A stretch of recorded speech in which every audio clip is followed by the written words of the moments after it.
ABC Sport.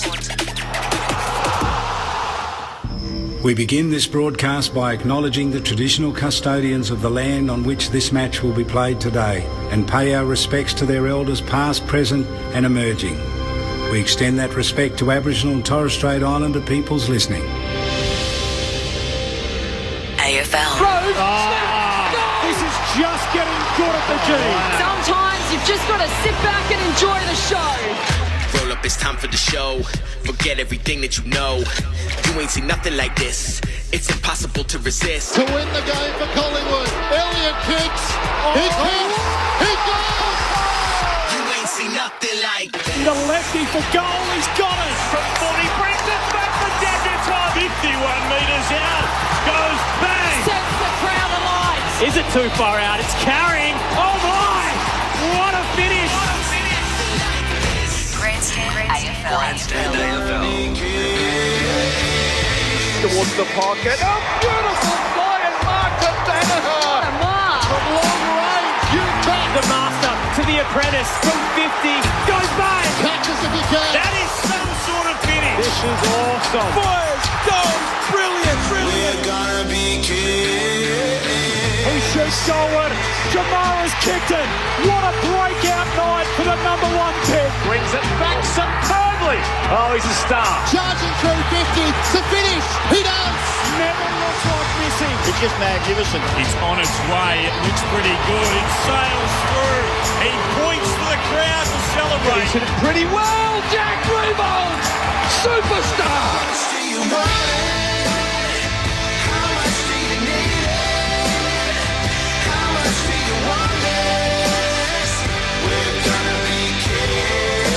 The 2022 AFL Premiership season. Wheels around and kicks the sealer. What a game of footy. One of the all-time greats, that is. On ABC Radio and ABC Sport Digital.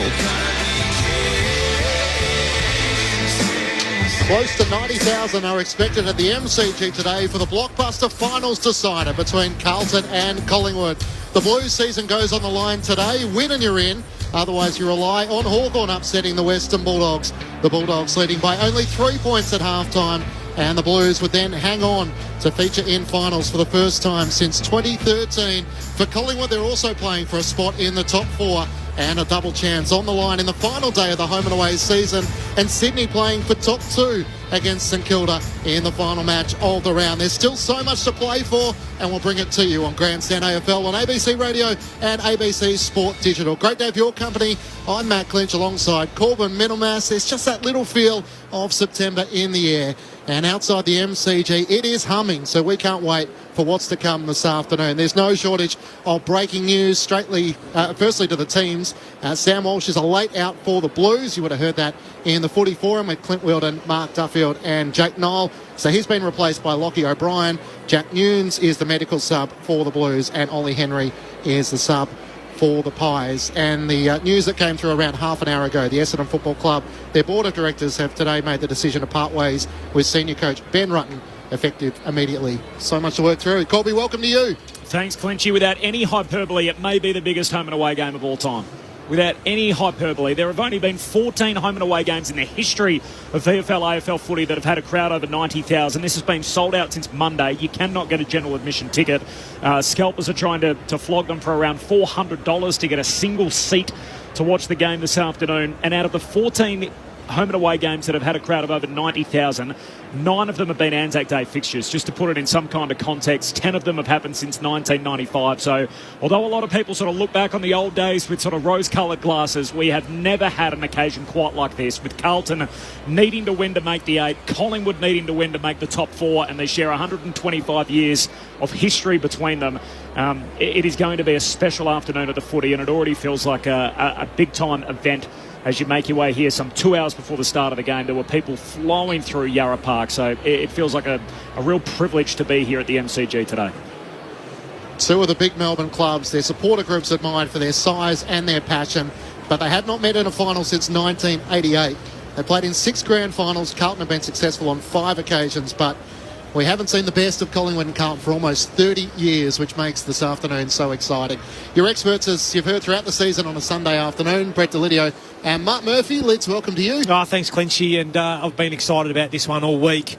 I'm looking forward to just being out in the box and being out there. Firstly, Corbs, as we walked in, you just spoke about, there's a real air about springs in the air. You know, finals footy's upon us just about, and to have something on the line today, given that the Dogs are just in front at the moment, it's pretty exciting, Murph, and I look across and see how anxious he is, given the news that's just come across our desk with Sammy Walsh being laid out. So I'm not sure how it's going to play out, but I'm excited nonetheless. No, we've had our eyes on this game for probably 3 or 4 weeks, haven't we? We thought, let's hope that we have this final game of the home and away season where Collingwood are trying to get a top 4 spot and Carlton are trying to get a top 8 spot for the first time in 9 years. So hasn't been a great start for the Blues today because Sam Walsh is obviously a huge out, and it will leave a big hole in that midfield because he's certainly the one midfielder in there that is their running, gut-busting type player. So he'll be missed, but it'll just be up for someone else or everyone else to pitch in to cover that little gap. But it's almost like the wind's been taken out of a few of the sails of a few Carlton supporters so far. And as you said, Lids, all eyes are on the Hawthorn and Bulldogs game at the moment. It's the 13th Richard Pratt Cup between these two sides. Murph, you're fresh into the media, having only retired at the end of last season. What's the emotional level as you sit down to watch your old team this afternoon? I've been pretty good all week. I've been really positive about the way in which they played last week against Melbourne. I thought that was probably their best game of the year without getting the win. I think to run the Demons really close, and they should have really held on. To miss that opportunity last week was disappointing, but I thought they got back to playing their hard nose style of football, and I think Harry looked a lot better. Charlie was a little bit wayward. They're going to rely on both of those guys today to get the win, but I thought it was probably one of their best performances of the year. So I came in pretty bullish today. Obviously Sam Walsh going out of the side will hurt them, but if they make finals and beat Collingwood today, they've certainly earned it, haven't they? We're going to take you inside both camps. We'll hear from Brad Lloyd, the footy manager for the Blues, and Jack Chris, the Collingwood midfielder, will join us before the opening bounce. Before we take you inside the Carlton camp, just the breaking news that Essendon have parted ways with Ben Rutten. The statement coming through from David Barham.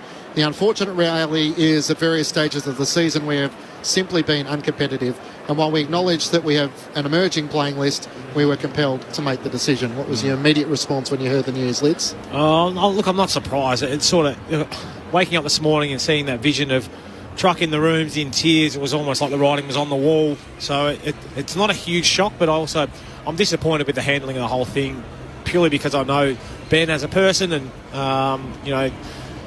how strong he is in terms of his beliefs and what he was trying to achieve with that club. So I'm disappointed, and I'll tell you what, they'd want to be getting a damn good coach to replace him, because I think they've lost a good one already. It's been a messy week, hasn't it? So Huge. I think as soon as Monday hit, it was getting ugly, and it's gotten uglier ever since, hasn't it? So there's only been the one real positive of the week, and that's been Michael Hurley playing his last game and seeing those scenes last night. But you feel for Ben Rutten and his family, because it's been a nightmare week, but at least it's all over for him and he can move on now. It's hard to think it could be bungled more completely in the way that they've handled it during the week. It's unbelievable to think that a coach's sacking would be dragged out like that across a week, and then it's just completely dominated the football landscape when we should be focused on a game like this, and the decision comes down, half an hour and a half before the game starts. So we're expecting the Bombers to front the media shortly. We'll bring you some of that as it takes place. Mark Murphy and Brett Delidio alongside Matt Clinch and Corbin Middlemass with you for Grandstand AFL on ABC Radio, ABC News Radio and ABC Sport Digital. The final member of our team, we're fortunate to have him on a Sunday afternoon. Tim Hodges is with us, and we can head straight inside the Carlton camp. Hodgie, welcome. Hello, Matt. Hi, guys. Nice to be with you. It's breaking news of our own down here. Brad Lloyd's been good enough to join us, the Carlton footy boss, and unfortunately Sam Walsh hasn't come up for this game. This is, it's a shame for the occasion, but especially your team and your chances of making finals. It is disappointing. Disappointing for the club and for Sam. He had some back soreness, and he was trying to work through that at training, but didn't quite get up this week. So, we've had next man up philosophy all year, so next player comes up. So Lockie O'Brien comes in. So how close was it? It's back tightness, is that what we're calling it? And I mean, did you give him sort of about 20, 30 minutes ago to try and prove he was okay? Yeah, we left it pretty late, to see if we can get him up. Yeah, back tightness, that just affects the power and the running, so, didn't quite get there. Just the occasion. It is 90,000 plus. It's the most magnificent day for football. What is the vibe like down in the rooms for your team for this afternoon? For the stakes so big. Oh yeah, it feels like a really special time of the year. We've wanted to play as a footy club in these sort of games for a long time. Also stuck in traffic jams at 11 a.m. trying to get into the VFL game, which the boys had a good win in the VFL. So really good feel. Great vibe in the rooms, and the games you want to be in amongst. So the players are pretty excited. It's such a vibe down here on the boundary. I'll send you upstairs. We've got Brett Deledio and Mark Murphy, who would have loved an occasion like this. Boys, Brad's got the cans on. Lloydie Murphy, good luck today. Zach thanks, Williams has obviously missed the last 12 or 13 weeks. What's his last month to 6 weeks looked like in terms of training wise? And he's obviously he's put his hand up to play today. How's his last block of training been? Oh, look, he's been training pretty hard, and as you know, you can sort of build up match-type conditions at training. He did make a comment to me a week ago that he felt he could play, so he sort of felt like he was ahead of schedule there. So, he's had a really good block of training, and he's really ready to go, pretty excited. So he's a quality player. He's played great finals footy over his years at GWS, where he's a great inclusion for us. So he's obviously likely to play off a half-back flank. Does that mean that we'll probably see Sam Doherty play more through the midfield like last week? Yeah, it gives us that flexibility for Doc to have a bit of a run through on ball and sort of swap around as we go. But, he gives us flexibility for sure. And how much positivity has there been around the football club, obviously, this week? Played such a great brand of football last week against Melbourne and just came up short. But the Charlie Curnow signing of 6 years? The game last week, it's probably heartbreaking in the end to get pipped, but I thought it was a really real belief builder, the game, just to get back to playing the way we know he can play. So that was brilliant. And Charlie, the signing, look, we know his story. He's had a tough couple of years, but been outstanding this year. Had a super year. You forget how good he is as a player, and what we've seen, some real magical things this year. So signed for 6 years, really loved character around the place, so everyone was thrilled. Gave us a huge lift on the last couple of days. Brett Lidio here. We don't usually speak about a first-year player in such glowing terms. You probably had one yourself in Sam Walsh there at the Blues, but Nick Dacos, he's been unbelievable up half-back. Does he get any time put into him today? Oh, look, they've got some real talent across the board. So, we'll certainly keep an eye on him, definitely. But, they've got a pretty even spread of players. So, there's a couple we've got to keep an eye on. And then, the main thing we also want to do is play our really strong brand of footy, which we played last week. So, it's a bit of a balance, but we'll look at it in both ways. And you've had a pretty horrid run with injuries right throughout this year. Is that something that you guys will be looking to review a bit at the end of the year? Oh, look, it's a combination of things. You look at it. Look, we have had a lot of collision-based injuries, which are hard to manage, and they're sort of you sort of have a look at the patterns and things like that to see if there's anything in that, and so we'll have a look across the board, injuries, but look at everything every year, what worked, what didn't, sort of recommendations. So we'll have a bit of a look, but there's been a lot of collision-based ones, so make sure we have some really good pre-seasons into the group, because that's normally a really good indicator as well. Carlton footy boss Brad Lloyd with us on Grandstand AFL. Brad, it's Corbin Middlemass here. I know you're locked in on the game, but Hodgie asked you about the occasion, and you can see people sort of sitting right at the back of the grandstands. So it could be one of the biggest crowds we've ever had for a home and away game. Have you been involved in a bigger regular season fixture in your time in footy? No, not personally. No, it's enormous, absolutely enormous. You can really feel it. You can feel it even with the club sort of opening up the master plan, and the club cafe opening, and sort of people starting to buzz around the place with a new shop. It's sort of, you can feel it around Icon Park, and absolutely enormous today. You couldn't believe how I thought I'd sort of sit quietly and watch the VFL arriving, but had to go up and watch in the coaches box with the VFL coaches because there was nowhere to sit at an early hour. So it's absolutely huge, great for both clubs, but it's what we wanted. We've had 22 completed rounds, and Carlton have been inside the top 8 at the end of each of them. And now we're in the final round of the regular season, and you're playing for your spot in the finals. Harry Mackay said a couple of weeks ago that the season is a success regardless of what happens in the back end of the year. Will you still consider 2022 a success if it doesn't go your way today?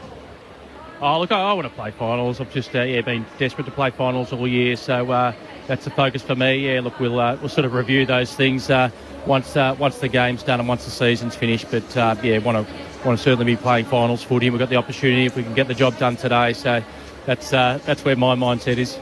And Brad, as we let you go, was there a theme or a narrative around Michael Boss's message this week?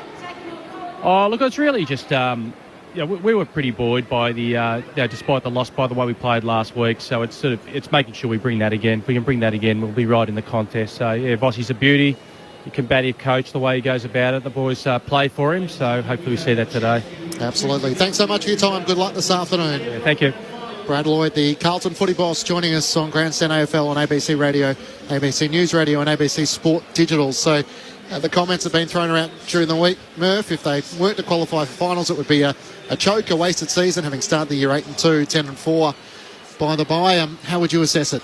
I wouldn't assess it as a choke, but I would agree with what Lloydie said. He didn't necessarily say it wasn't a success, but I think if you read between the lines of what he just said there, I think he feels that they need to play finals for it to be considered a successful season, because when they're sitting there at 8-3, you'd think they should play finals, but they've had their injury issues over the journey and held up quite well considering. But yeah, to beat Collingwood today, I think if they lose today, I think it'd be a really disheartened change rooms, a disheartened football club after that period. I think it won't hurt them necessarily down the track, but I think it's really important for the football club and a lot of the players out there, especially a guy like Paddy Cripps, who, you know, he's been through the ringer early on in his career. He's had such a successful start individually with his career, but team-wise, he hasn't had that opportunity to play finals football yet. So this is the biggest game that he's ever played in, and no doubt he wants it to continue in the weeks to come. So I think from my point of view and a lot of Carlton people,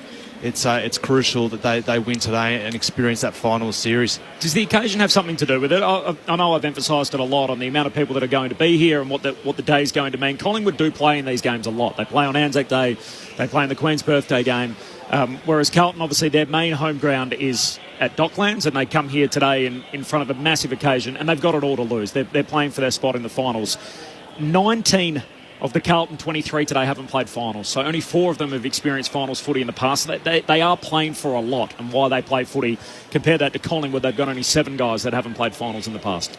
Yeah, look, I think experience is obviously important, but I think the last 3 weeks have all been, you know, finals-like games for Carlton. I think especially last week being at the Grandier last week, there was 55,000 playing against the reigning premiers and getting so close and feeling that emotion of losing last week. That was like a final for them. So I hope for their sake they weren't too disheartened at the start of the week and lost a bit of hope, because there's obviously a lot to play for today, and that they win today and it takes care of itself. But yeah, I don't think the fact that they haven't played finals in terms of big games as well is going to hurt them. They're out here quite a bit playing against Richmond and Collingwood and Essendon. So they get to experience big crowds out here, but there's nothing like playing in front of 90,000 at the G. So it certainly feels like a finals game walking in here, doesn't it? So I was driving through the city at probably 10:30, 11. There was people, you know, walking around with their scarves on of both clubs, and you can just feel it all week that there's been a huge build-up. It's sunny, it's finals-like weather, and it's all set for a huge game. I'm just so disappointed for Sam Walsh, who just give anything to be out there today. So I've got no doubt it's quite not a serious back issue, but I tend to think it'd be a back spasm, which is something that... So you obviously know him well as a person. Yeah. He's played out of 83 games, he's missed 2. Missed round 1 this year, and this is only the second time he's missed since making his debut. Yeah, you just got to feel flat for him. I know he's only early on in his career, and there'll be lots of finals opportunities hopefully for him, but you just never know with what happens in football. So for him to only have missed 2 games so far in his career, and for him to miss today, I think he would be, you know, so upset about that. But he's got to rely on his teammates to get the job done, and that gives him an opportunity to play his first final in a couple of weeks. His teammates plus an extra 22 that are down in Tassie at the moment that are helping you out a fair bit. But I always found, I reckon, the biggest game that we probably both played in, correct me if I'm wrong, but that final here, 2013, this bit was okay, because you're like, oh yeah, I've seen a crowd not too dissimilar to this. But then when you run out for the first time, and that noise, it still gives me tingles thinking about the theme songs are on and your supporters are belting it out. Like, that's when you're like, whoa, right, this means a fair bit. So the team that can settle the quickest will be the team that will be able to, you know, probably hopefully jump the opposition and get their game style up and going. But that's what I'm nervous about for more so Carlton than I am Collingwood at the moment. Yeah, you're spot on, because if you look around the ground now, you know that it's going to be a packed stadium, but there's still, it's still littered with empty seats, so to speak, and it is the warm-up. But then once you go into the rooms and then do your final warm-up, you might have your last address by the coach, and you know that when you walk out for that first bounce, the stands are going to be packed. And you go back to that final in 2013, you see, black and yellow throughout the whole stand, a little bit of navy blue in patches, so that was the way it was back then. But today, obviously the Carlton home game, you like to feel a lot of navy blue, but there's always a lot of black and white out there as well. So the roar is going to be enormous, and I can't wait for it. Carlton captain Patrick Cripps playing in his 150th game. He's never played in a final, so he's one of many for the Blues who are hoping to change that piece of history this afternoon. Although there's a bit taking place in Tassie and Launceston. Chris Rowbottom is keeping us across it. Chris, third quarter action, welcome to you.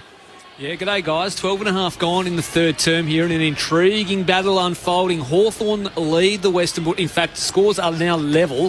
Hawthorn 9-56. The Western Bulldogs 8-56. It was a goal fest in the second term. 10 goals kicked, 6 goals to the Western Bulldogs and 4 goals to Hawthorn. The Dogs took a 3-point advantage into the third term, but the Hawks have the only major so far of the third term. It come via Jack Gunston, who has 4 for the game. The Dogs now with a chance as they go inside forward 50 to Norton off the boot of Ugle-Hagan, and Aaron Norton will have a chance to kick his third and put the Bulldogs in front. It'd be the 6th lead change of this match, a seesawing affair. Now we know the Bulldogs need to win if there to be any chance of playing finals. They need Carlton to also lose to Collingwood, but they also need to win by a decent sort of margin. They need to win healthily by 3 or 4 goals. They're a full percentage point behind Carlton as it stands. So Norton comes in, left foot ball towards goal. It's across the face, a minor score, but the Dogs do have the lead. They're 8-9-57 to Hawthorn 9-56 here in Launceston. The Hawks are trying hard for Carlton supporters all around the country. Thank you, Chris. We're going to stay close throughout the afternoon. We might be biting our fingernails as that game's about to finish and our game's reaching the second quarter. So Chris Rowbottom there keeping us across Hawthorn and the Western Bulldogs. Mark Murphy, Brett Delidio, Matt Clinch and Corbin Middlemass with you for Sunday afternoon footy on Grandstand AFL. We've been inside the Carlton camp. Let's now head inside the Collingwood camp. And a short time ago we had the chance to catch up with Jack Crisp from the Magpies with Tim Hodges down on the boundary.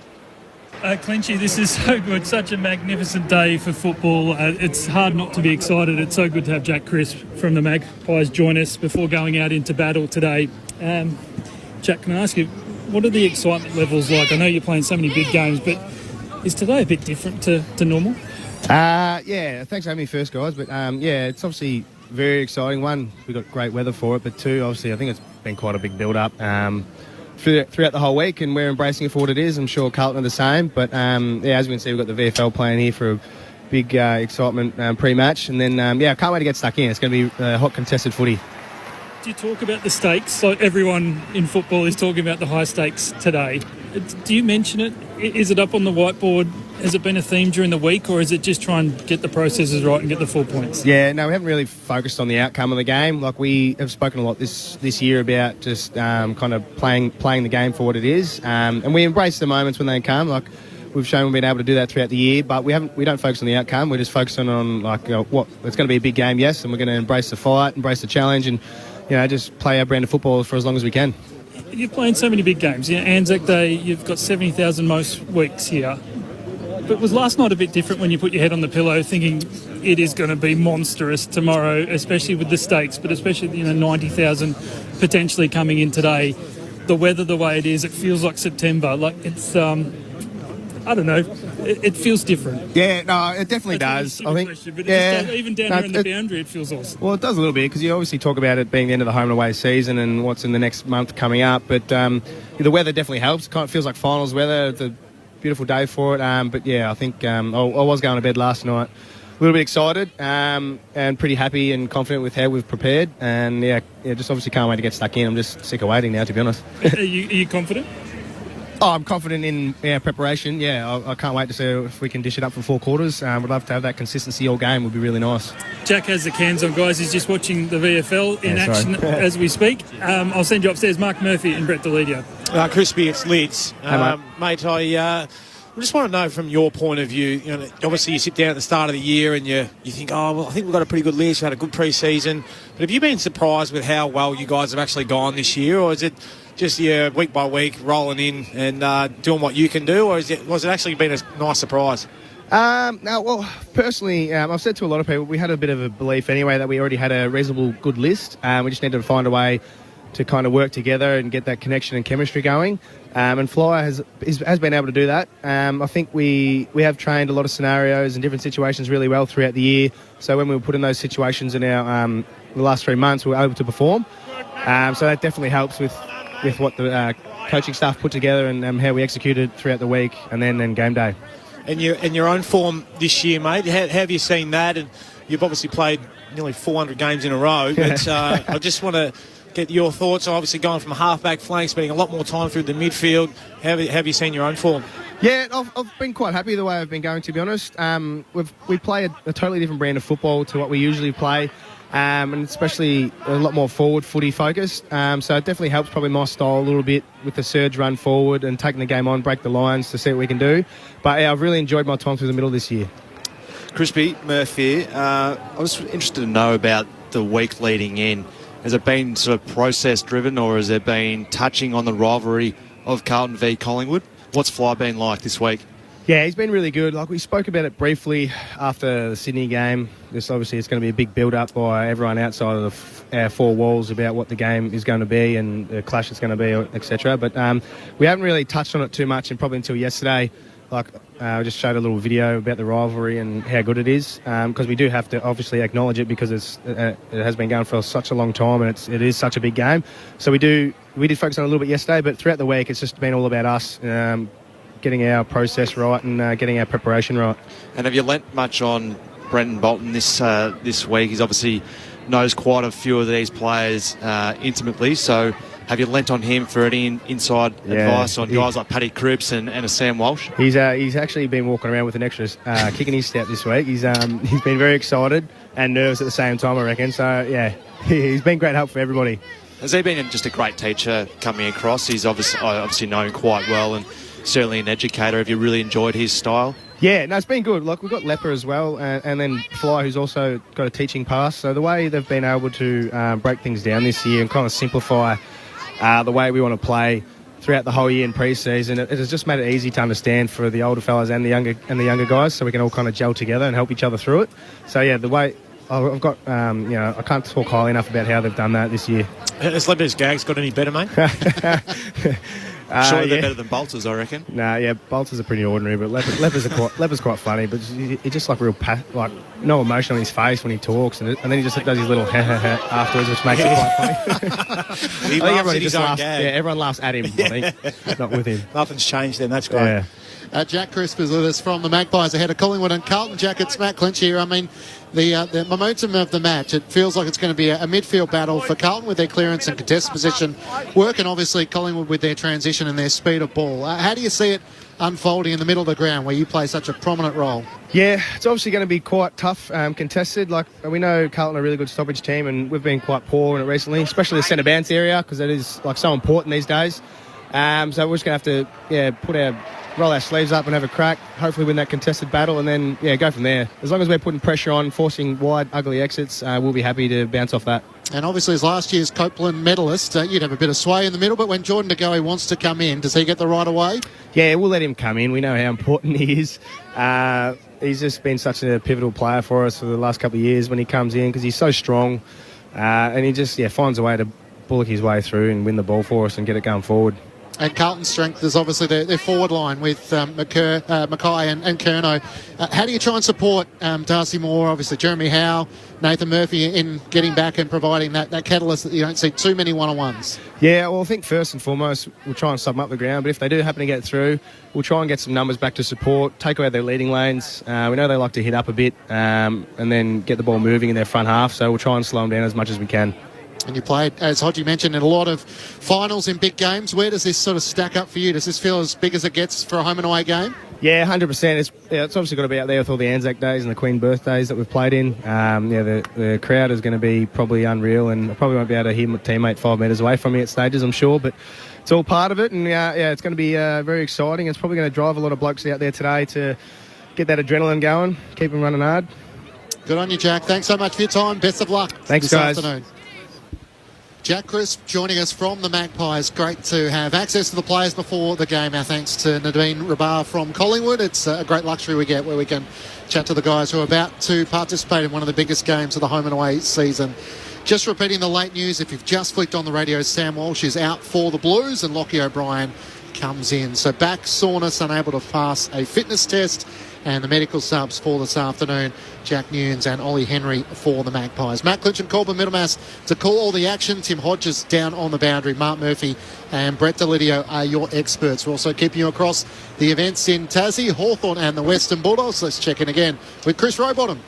Yeah, 22 and a half gone down here in the third term at York Park. Aaron Norton's third goal has put the Western Bulldogs up by 10. It's 9-12-66, the Bulldogs playing Hawthorn's 9-2-56. James Blank for the Hawks has just come from the ground getting assessed on the sidelines. Looks to be a left ankle that he's having strapped up, but looks to be okay. Jack Gunston has 4 for the Hawks. Ben McAvoy has 2 in his farewell game. The rain is starting to fall in Launceston, so goals becoming all the more valuable, but it is the Dogs by 10 points. 9-12-66, the Western Bulldogs to Hawthorn. 9-2-56, 23 minutes gone in the third term here in Launceston.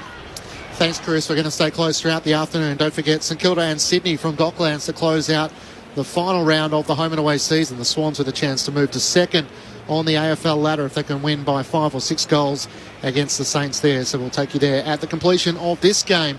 The entourages are starting to wander out onto the MCG. Murph, there's no surprise. There's a few around the Carlton banner. So a big game occasion and a few more keen to get involved and get out on the ground. Finals must be close, are they? A few blockbusters out there, I think. Just obviously just sniffed it out, and normally there's probably 15 to 20 of those die-hard Carlton supporters, the cheer squad, but there's a few more just starting to trickle their way onto the ground. Just making a guard of honour for the players to run out and support the cheer squad if they need support. What's your over or under for the crowd when we have this game sort of in the first quarter? What are you thinking, Lids? Oh, geez, I'd love to see it get close to 91, 92,000 is what I'm thinking off the top. Well, what are you going to go with? I'm going 92. I'm going to go with 93, 400. Okay. Wow, we're going into the hundreds. Yeah, I'm just under 90, 89 for me.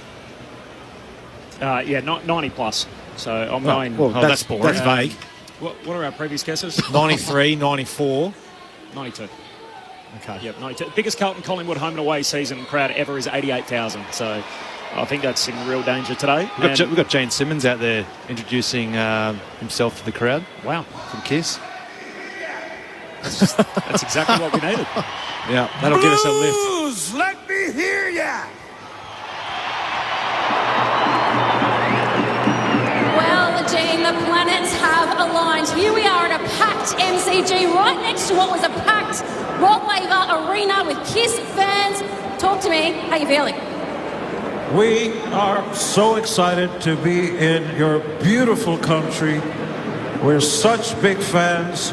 We're going to be next door at Rod Laver for 3 nights. Yesterday was 1. Tonight is another concert. And on Tuesday, the last show. Come on down and look at all the fun. That means you too. I will be there, thank you. And in terms of... Is that like a navy blue or black hat with a $sign bag on the front of it? Yeah, he's cashing in. He's come down and have fun, he reckons. Yeah, all right. No worries, Gene. I'll see you down there. Did he rock up at the Blues? There was some famous vision from YouTube that was being shown again this week that it might have been a bit of a skit. Yeah, we've had some big names down at the Blues over the years, and Gene Simmons, he's right up the top of that. So we did a little training session with him, so hopefully he doesn't show the crowd how he handballs, because he was terrible back then from memory. But yeah, good to see the big fella introducing the match ball and trying to promote his tour, obviously. Absolutely, no doubt, with a crowd of over 80,000, so keen to promote that they're in town and in the country. We were talking a lot about crowd numbers, Clinchy, so there's only been 2 crowds all year that have had over 80,000, so 84,000 for Anzac Day, Collingwood-Essendon. And the 3 of you were here for the last time these 2 teams played, which was Carlton-Collingwood way back in round 11. There was just over 80,000 on that occasion, but generally a pretty good guide for these games. So when people start making their way in and sitting right at the back of the Boxford stand and the Southern stand, it is absolutely chockers already and has been a long way out. So a very special occasion and a bumper crowd for the biggest game of the home and away year. So I've spoken a bit about Carlton from Collingwood perspective.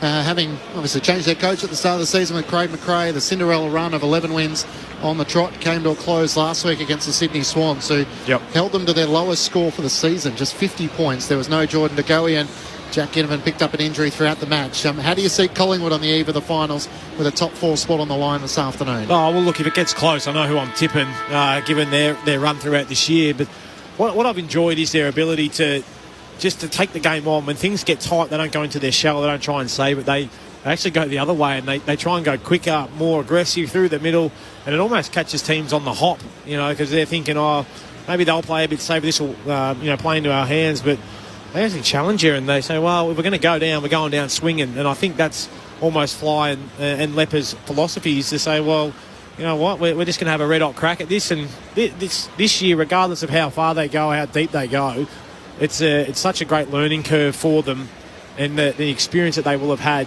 given the close losses, the big games, the close wins, the big games that they've played in. It's a terrific learning year, but they're just shooting from the hip, aren't they? Essentially, Collingwood, that they can just let it all hang out and go for broke.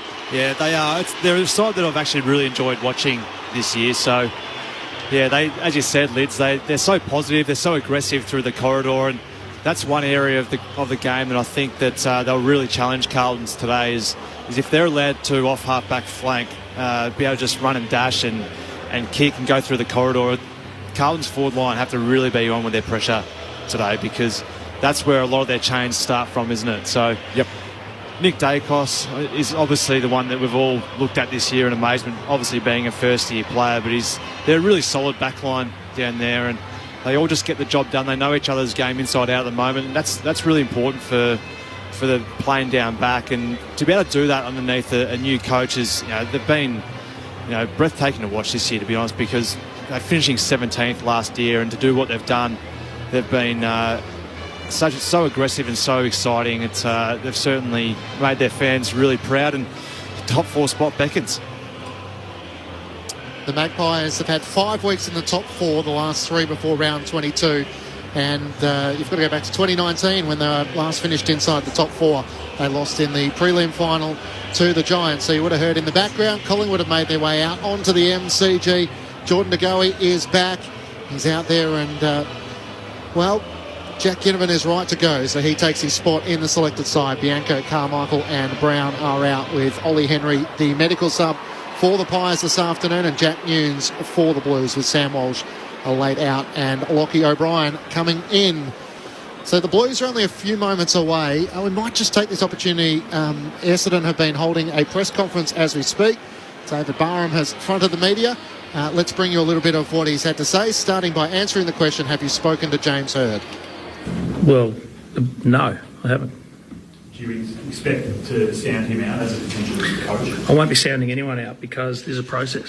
We're going to rely on a process, a really thorough process, to decide who our next coach is. So, but aren't you doing it backwards in terms of the review should tell you what coach you need, getting a coach and then a review? How does that work? Circumstances have changed a little bit, but we can do both things at the same time.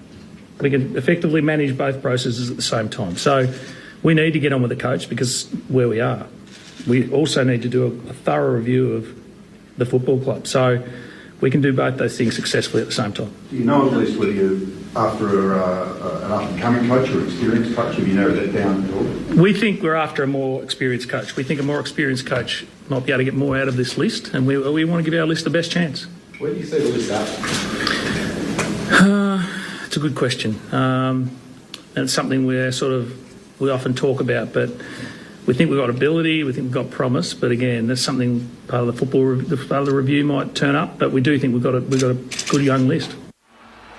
So that is the Essendon president, David Barham, speaking with the CEO, Xavier Campbell. So said we owe it to our fans, our supporters, our players and our staff and every single member of the Essendon family to give ourselves every chance of success, and that work starts now.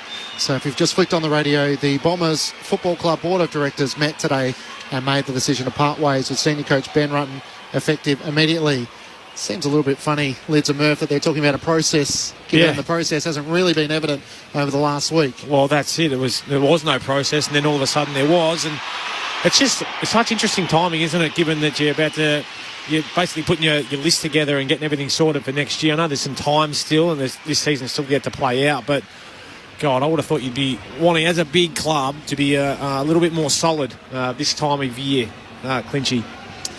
So we'll continue to bring you any news that comes out from that press conference that is anything we haven't heard yet, but David Barham and Xavier Campbell, the CEO and president of the Bombers, fronting the media just before this game gets underway. The Blues have just broken through their banner here at the MCG, led by their captain, Patrick Cripps. Murph, what were you going through his mind as he readies himself to address his team for the last time?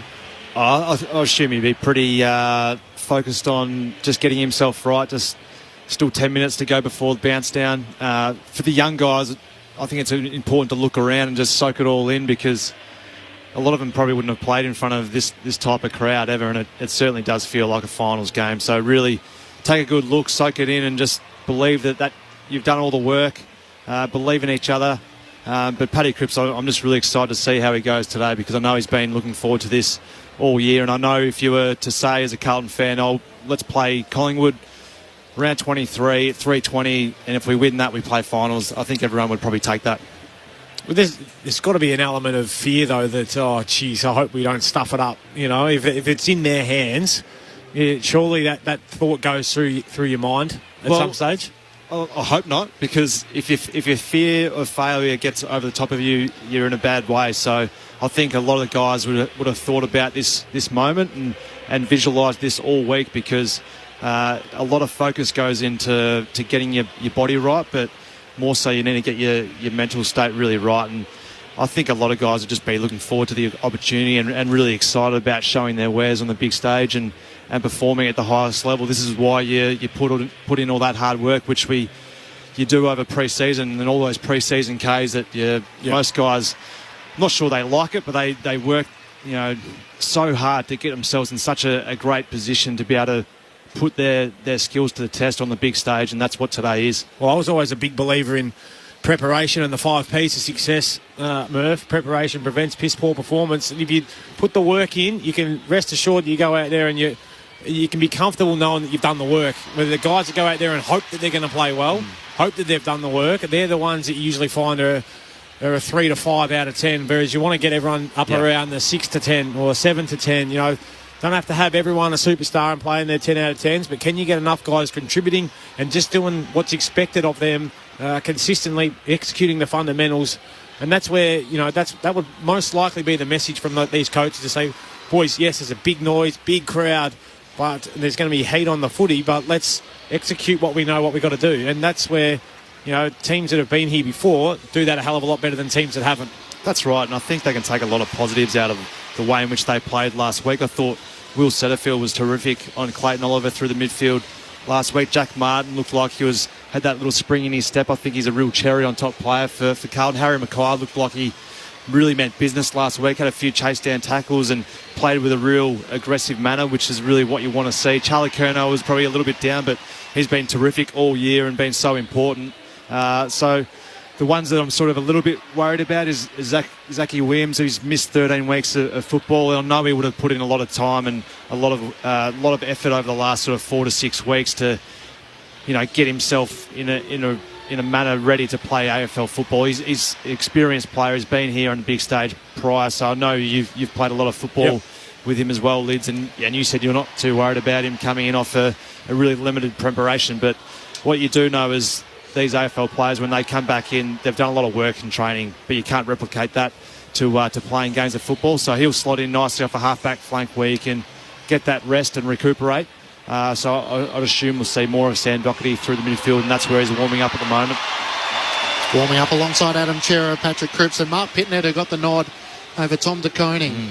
Always tough when you get to this stage of the season around selection. It is, and Tom De Koning has been a revelation, so to speak, I think, for the Blues. I think for such a young ruckman, he's carried the load for such a long period of time and just looked a bit tired towards the back part of this year. So I would have probably given him a week off a few weeks ago and then really freshening him up, ready to go for finals. But they're believing in what Mark Pitney's all about. He was terrific at the start of the year and then obviously did that PCL. So he'd be fired up. Another type of character that Mark Pitney is, and he's made for these sort of stages. He's a real aggressive character, and that's what you want in the ruck. You want someone who's really aggressive and asserts himself on the game, and he's certainly that. I always find it's easier to try and do the subtraction when you're trying to predict the crowd at the MCG. So if we're looking and we think the crowd's going to be 90,000, where are you meant to squeeze another 10,000 seats in at the moment? Or if you think it's around 80,000, there's certainly not 20,000 vacant. No. And we're still, a few minutes away from the bounce yet. Just on the recent form line between the two teams. So Carlton have only won 1 of their last 7 against Collingwood. They've only won 3 of their last 16 and 5 of the last 23. So Wow. Collingwood have really had a stranglehold over Carlton in these games. Means nothing though, Corby. With 2 new coaches, I know you've done a lot of work on your stats there. I'm sorry to dismiss you straight away, but 2 brand new coaches, new styles of playing. I think what you can go back to is obviously the game they played this year, which was a really close encounter and a game where we saw Jacob Wiedering do his shoulder, which there was no doubt that really stung them. Well, here's one for you, Murph. The last time they met in the final round of the home and away season was 2004. Carlton won by a point. So there you go. You can take that one home. That'll be a real treat if 90,000 plus roll up today to watch a 1-point game. Of course, for the Blues, if they win, they're in. There is another scenario where if the Hawks had upstaged the Western Bulldogs, they could hang on to their spot inside the top 8. Chris Rowbottom is keeping us across the events in Tassie. Chris. Yeah, it slowed up a little bit here in Launceston. 4.5 minutes gone in this 4th and final term. The Bulldogs lead by 4 points. It's 9-12-66 to Hawthorn 10-62. So remember, the Western Bulldogs need to not only win, but to also win by a healthy margin as they trail Carlton on percentage as well. So Hawthorn sort of hanging around. They trail by 4 points early stages in this 4th and final term in Launceston. Thanks, Chris. So the live ladder in front of us has the Bulldogs on 107.8 percentage and the Blues on 108.8. So if the siren was to sound now, Carlton, even if they lost, would stay in the 8. Collingwood obviously playing for top 4. By a small margin, though. So if Carlton lost, it needs to be by a small margin. So they can't get done by 4 or 5 goals, probably. There you go. Absolutely. Murph's across it, isn't he? I've been sweating on this all week. I think he's done a bit of ladder predictor during the week, but maybe not. Mark Murphy and Brett Delidio alongside Matt Clench and Corbin Middlemass to call the action. Tim Hodges down on the boundary. So final thoughts are just a couple of minutes away before the opening bounce. Where do you think this game's going to be decided? Lids and Murph? Well, I'd say Murph, it's always in the middle of the ground, but what I'm actually looking for is what we spoke about just before, is the small forwards and the forward line of Carlton to be able to put enough pressure on and not allow Collingwood to get their game up and going and their fast ball movement from the back end. You know, if you can restrict Dacos and Maynard, Noble coming off that half back line, not let Darcy Moore have too much of an impact. I'm looking forward to that matchup too. Hopefully he goes to Charlie Curnow. But if you're a Carlton supporter, you're wanting them to put a heap of pressure on and your mids to squash down and keep it in your front end.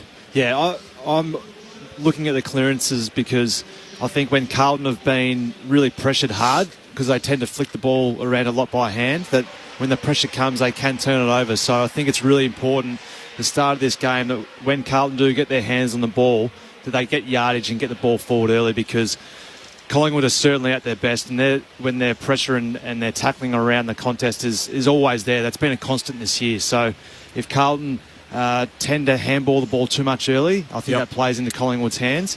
So I think we'll get a good indication the first 4 or 5 minutes. But I think you're right. I think the forward line of Carlton need to be... The defensive pressure needs to be at a really high standard today, because I think that's where a lot of the scoring opportunities arise from the Collingwood defenders. The Blues had 87 tackles last week against the Demons. They averaged 55 for the season. So that'll be the interesting gauge for the pressure against the Pies in the opening stages. The final member of our team sitting in the front row of the grandstand, Tim Hodges, welcome once again. It is awesome, Clinchy, to be here. A real honour to be on the boundary today. Just the most amazing atmosphere. Patrick Cripps won the toss. The Blues will kick to the city end. It's only a light swirling breeze. Just on the crowd, general admission sold out at the start of the week. The MCC members sold out. The corporate is sold out. That only really happens on grand final day. It's a magnificent sunny Sunday, so we are absolutely on track for 90,000 plus. And it is a real Carlton crowd as well. It is their home game, so the Blues definitely outnumber the Pies. Just repeating the late change, it's a huge one. Sam Walsh is out with that back injury. Lockie O'Brien comes into the 22. The subs for the Blues, Jack Nunes for the Pies, Ollie Henry. Let's hope this game is an absolute ripper, boys. Thank you, Hodgie. There's nothing like a packed MCG. It's all to play for. Collingwood at Carlton from the MCG. Pitternet and Cameron contest the opening bounce. Pitternet swats it down, but it's Pendlebury for the Magpies. Collects the yellow shell and kicks it to centre half forward. Bouncing footy out in front of Young. He's bowled over, but Saab collects. Slick hands away to Louis Young. Hand pass to Stocker. Beats one tackle. Caught the second time. McCreary got him. Said he got a hand pass away. McRae for the Magpies. Hand pass to Elliott. His kick smothered. Got a hand on it. Marchbank. It spills its way through to Young again. His surge kick's chopped off. And Maynard takes the intercept mark for Collingwood. Left half forward right on the 50. Well, Bruzzy's got a massive left boot on him, hasn't he? He's turned his back on the goal move, which is interesting early. But I don't mind it because he says to his boys, let's just calm down a little bit here. We've got that nice easy mark. Can we go back and just get a nice controlled set shot on this game? So Braden Maynard to load up. He's dropped punt, sails goalward. What a strike for the first of the game. Maynard from long range, an effort from Pitternet on the line to try and rush it through. And we're going to the arc to try and decide the first score of the game. Score review. Umpire's call is touched behind. Please check it was over the line. Review complete. You see the ball was touched before completely crossing the back of the goal line. Decision on the scoreboard. You heard the words there from the arc. So the first score of the game is a rush behind. It's going Collingwood's way. A long strike from Braden Maynard. There is a late change. O'Brien's come in for Carlton. Sam Walsh missing just his second game in 4 seasons of footy. Tim Hodges on the boundary. Straight away, Darcy Cameron, the opening ruck contest of the match has been done with a corky. He's come straight off the ground, straight down to the rooms in considerable pain. So not ideal for the Magpies in the opening ruck contest of the match. Thanks, Hodgie. McGovern long in for the Blues, but Noble sends Collingwood straight back into attack. Young tries to slap it down to the advantage of McGovern in the back pocket. Under pressure. Marchbank's kick is out on the full. It's coming straight back. Collingwood to take the free kick. And still Sidebottom might end up with it. Only about 35 metres around in the left forward pocket. It's closer than where Jamie Elliott was in this pocket. I think it was Lewis Young then who kicked the ball out of bounds. Probably should have just taken the ball over.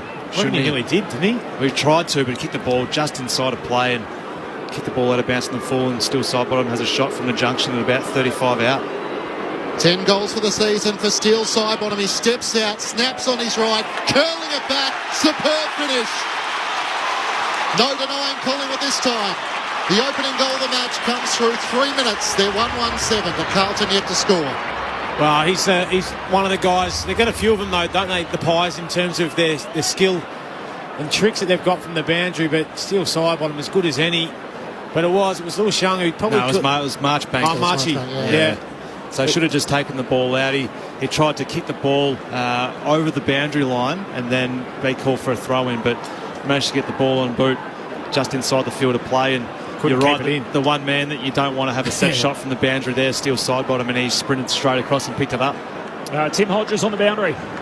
Mason Cox is into the ruck, and Darcy Cameron, just as you cross down to me, is just emerged from the rooms, running around the boundary, so he looks like he's going to be okay to come back on. But, boy, he was sore after that opening ruck contest. Pies with the first goal. Pitternet wins it down. Crisp, first touch for Collingwood. Hand pass to Pendlebury. Gives it to DeGoey, who kicks wide out to Josh Dacos on that southern wing. Pokes the drop punt down to Crisp. Missed him. McGovern onto it for Carlton. Hand pass to Pitternet. He gives it away to O'Brien. The left footer down the southern wing. It beats a few and skids all the way through to the Coleman medalist. Curnow hits up Mackay. and he takes the mark 30 metres out, left half forward for Carlton. Well, take a bow, Mitch McGovern. They were out then the Pies, but he read the play and saw that Chris was out there by himself and put pressure on the bloke who had the ball and missed his Dacos. I think it was Josh Dacos who missed the Chris target, and Mitch McGovern came forward and pressured the ball, and Harry Mackay found himself in the end of this. To Mackay on the set shot, tight angle, Collingwood with the first, and Carlton can't respond immediately. Missing to the near side or behind. So rarely see him use the drop punt these days. 4.5 minutes into the opening term. The Collingwood Magpies by a goal. Just repeating that late change. So Sam Walsh out. O'Brien comes in. So for all the talk during the week, the four guys under an injury cloud all played, and Walsh misses. Nick Dacos kicks back in. The first-year Magpie up towards Mason Cox. Can't take the mark. Quick hand pass from Chris to Sidebottom. Up to the wing. Elliott's outnumbered 2-3 on one. And in the end, Stock is able to take the mark. Nudging him underneath the footy. Goes backwards to Wiedering, who marks it right half back for the Blues. And goes short to Young. He marks middle of the members' wing.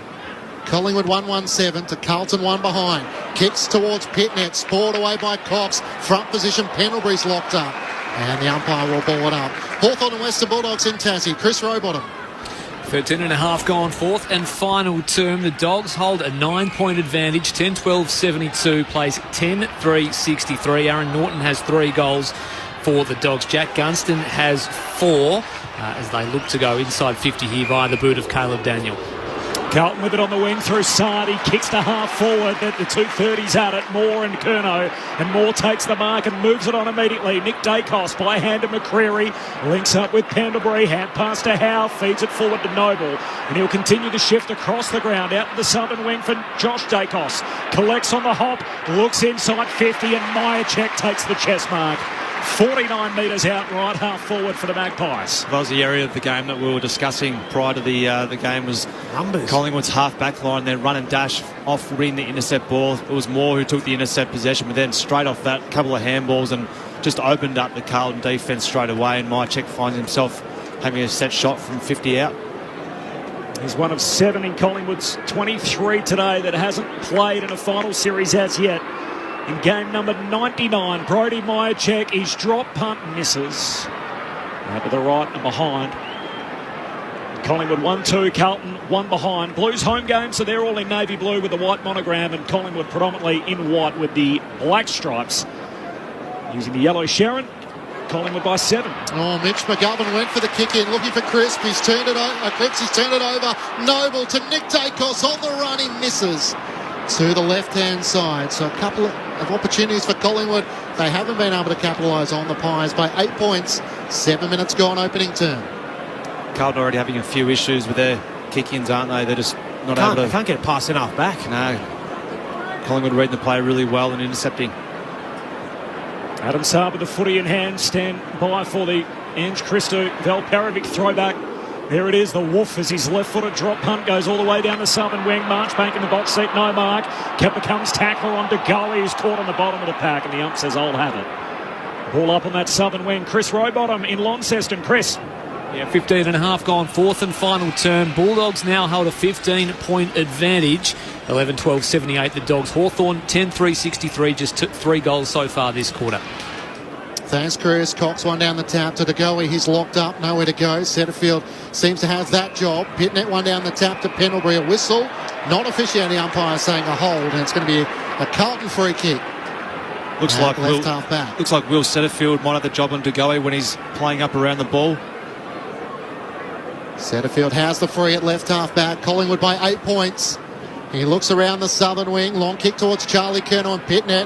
It pinballs off a couple, almost hit Mason Cox in the head. Durden, quick hand pass. The kick inside 50. It's a bouncing ball for Silvani and Maynard. Maynard will get there first. Knocked it through the legs of Mackay. Motlop dragged down. Did he have the footy? No whistle. Howe gathers for Collingwood. To Moore. Run down by Silvani. Great tackle.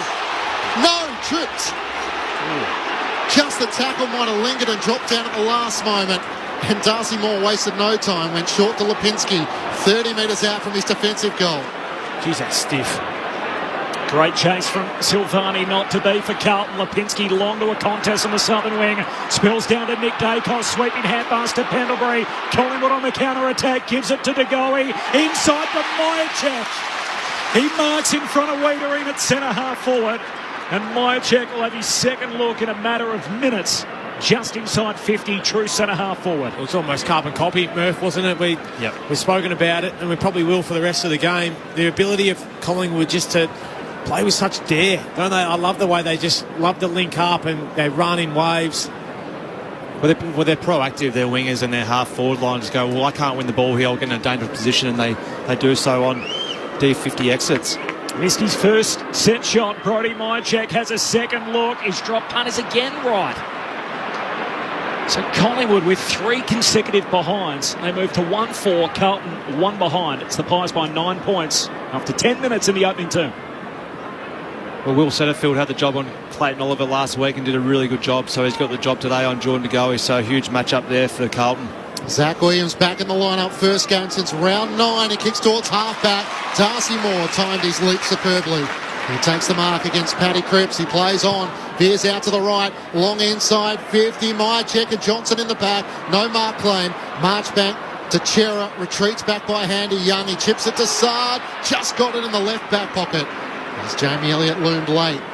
Sard looking for options out of defence, dodging and weaving as he played on against Elliott. Spots out Chera, who takes the mark at left half-back. Collingwood by 9. Chera gives it back to Sard, and Sard short kick across the ground finds Williams. So Williams, Chera, Ginnivan, De Goey all playing despite being under injury clouds during the week. There's no Walsh though, as the short kick finds McGovern. He just pokes a dangerous ball into the centre corridor. Marchbank grabs it. He's locked up straight away and a ball up on the outer edge of the centre square. 11 minutes into the opening term, Collingwood by 9. Sam Walsh missing just his second game since his AFL career started 4 years ago. Comes down to Chera. Long kick forward. Curnow one-on-one with Murphy. Curnow hacks a volley goalward but misses. Gee, got it out the back.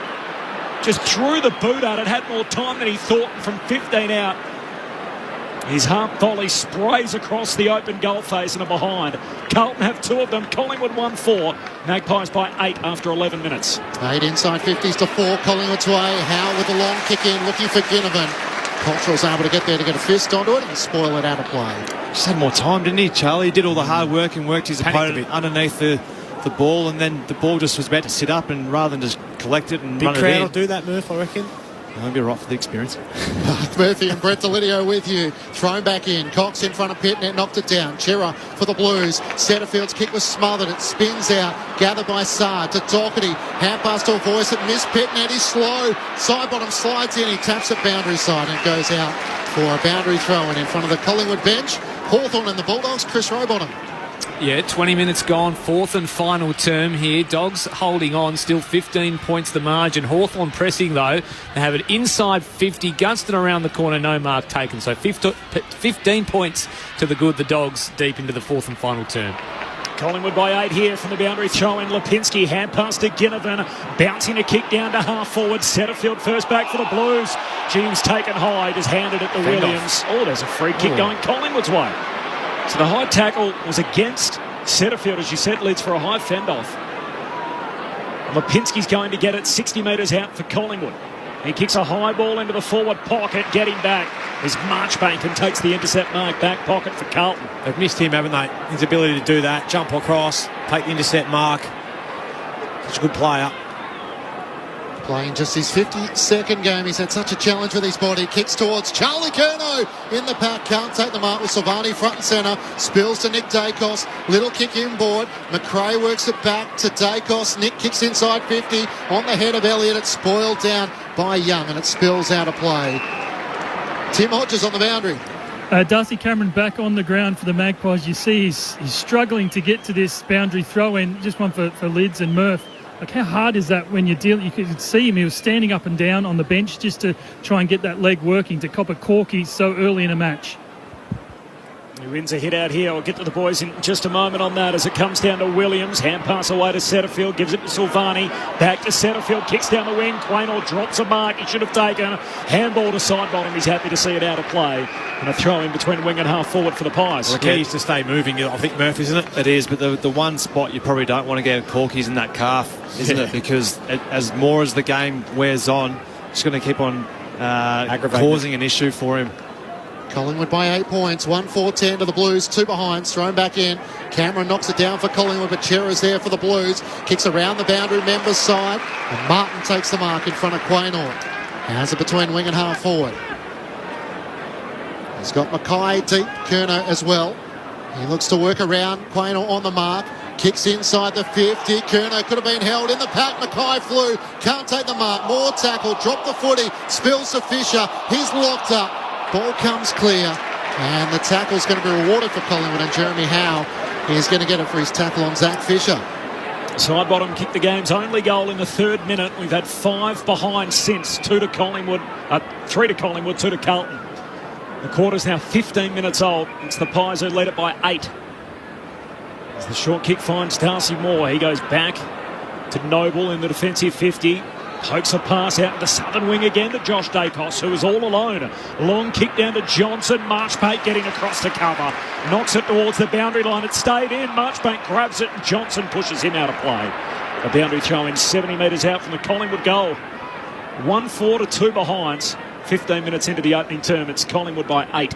Corbin, Middlemass, Matt Clinch, Brett Delidio, Mark Murphy and Tim Hodges with you for Sunday afternoon footy. Collingwood by 8 points. Toss back into play. Silvani doing the ruck against Cameron. Got a fist onto it. Josh Dacos lays the tackle and there's nowhere for O'Brien to go. The ball up at right half forward for the Pies. Inside 50s, 10-5, Collingwood's way. Umpire throws it up in the air. Cameron and Silvani in a tangle. Neither get a decisive tap. Umpire blows his whistle. Free kick Cameron's way for a hold. Not a lot in it in the ruck battle. Cameron looks at options out wide. Sends it towards Josh Dacos. He marks on his chest at right half forward. Still 2 good kicks out from goal. Elliott leads up at him. Puts it out in front of him. He takes the mark in front of Chera. 55 metres out from goal. Heading to the punt road end in this opening term, the Pies. Elliott just sends it long towards the goal mouth. Cameron's there. Johnson's there. Myercheck as well. It clears the pack. Durden gets back there. Little fumble but gathers in the defensive goal square. Short to Doherty. Not 15. Call to play on. Kicks long to the southern side. Martin used his body well. Got rid of Nick Dacos. How past to Fisher. They're away on the southern wing. Not a lot of options, so goes back to Chera, who retreats back to Martin at left half back.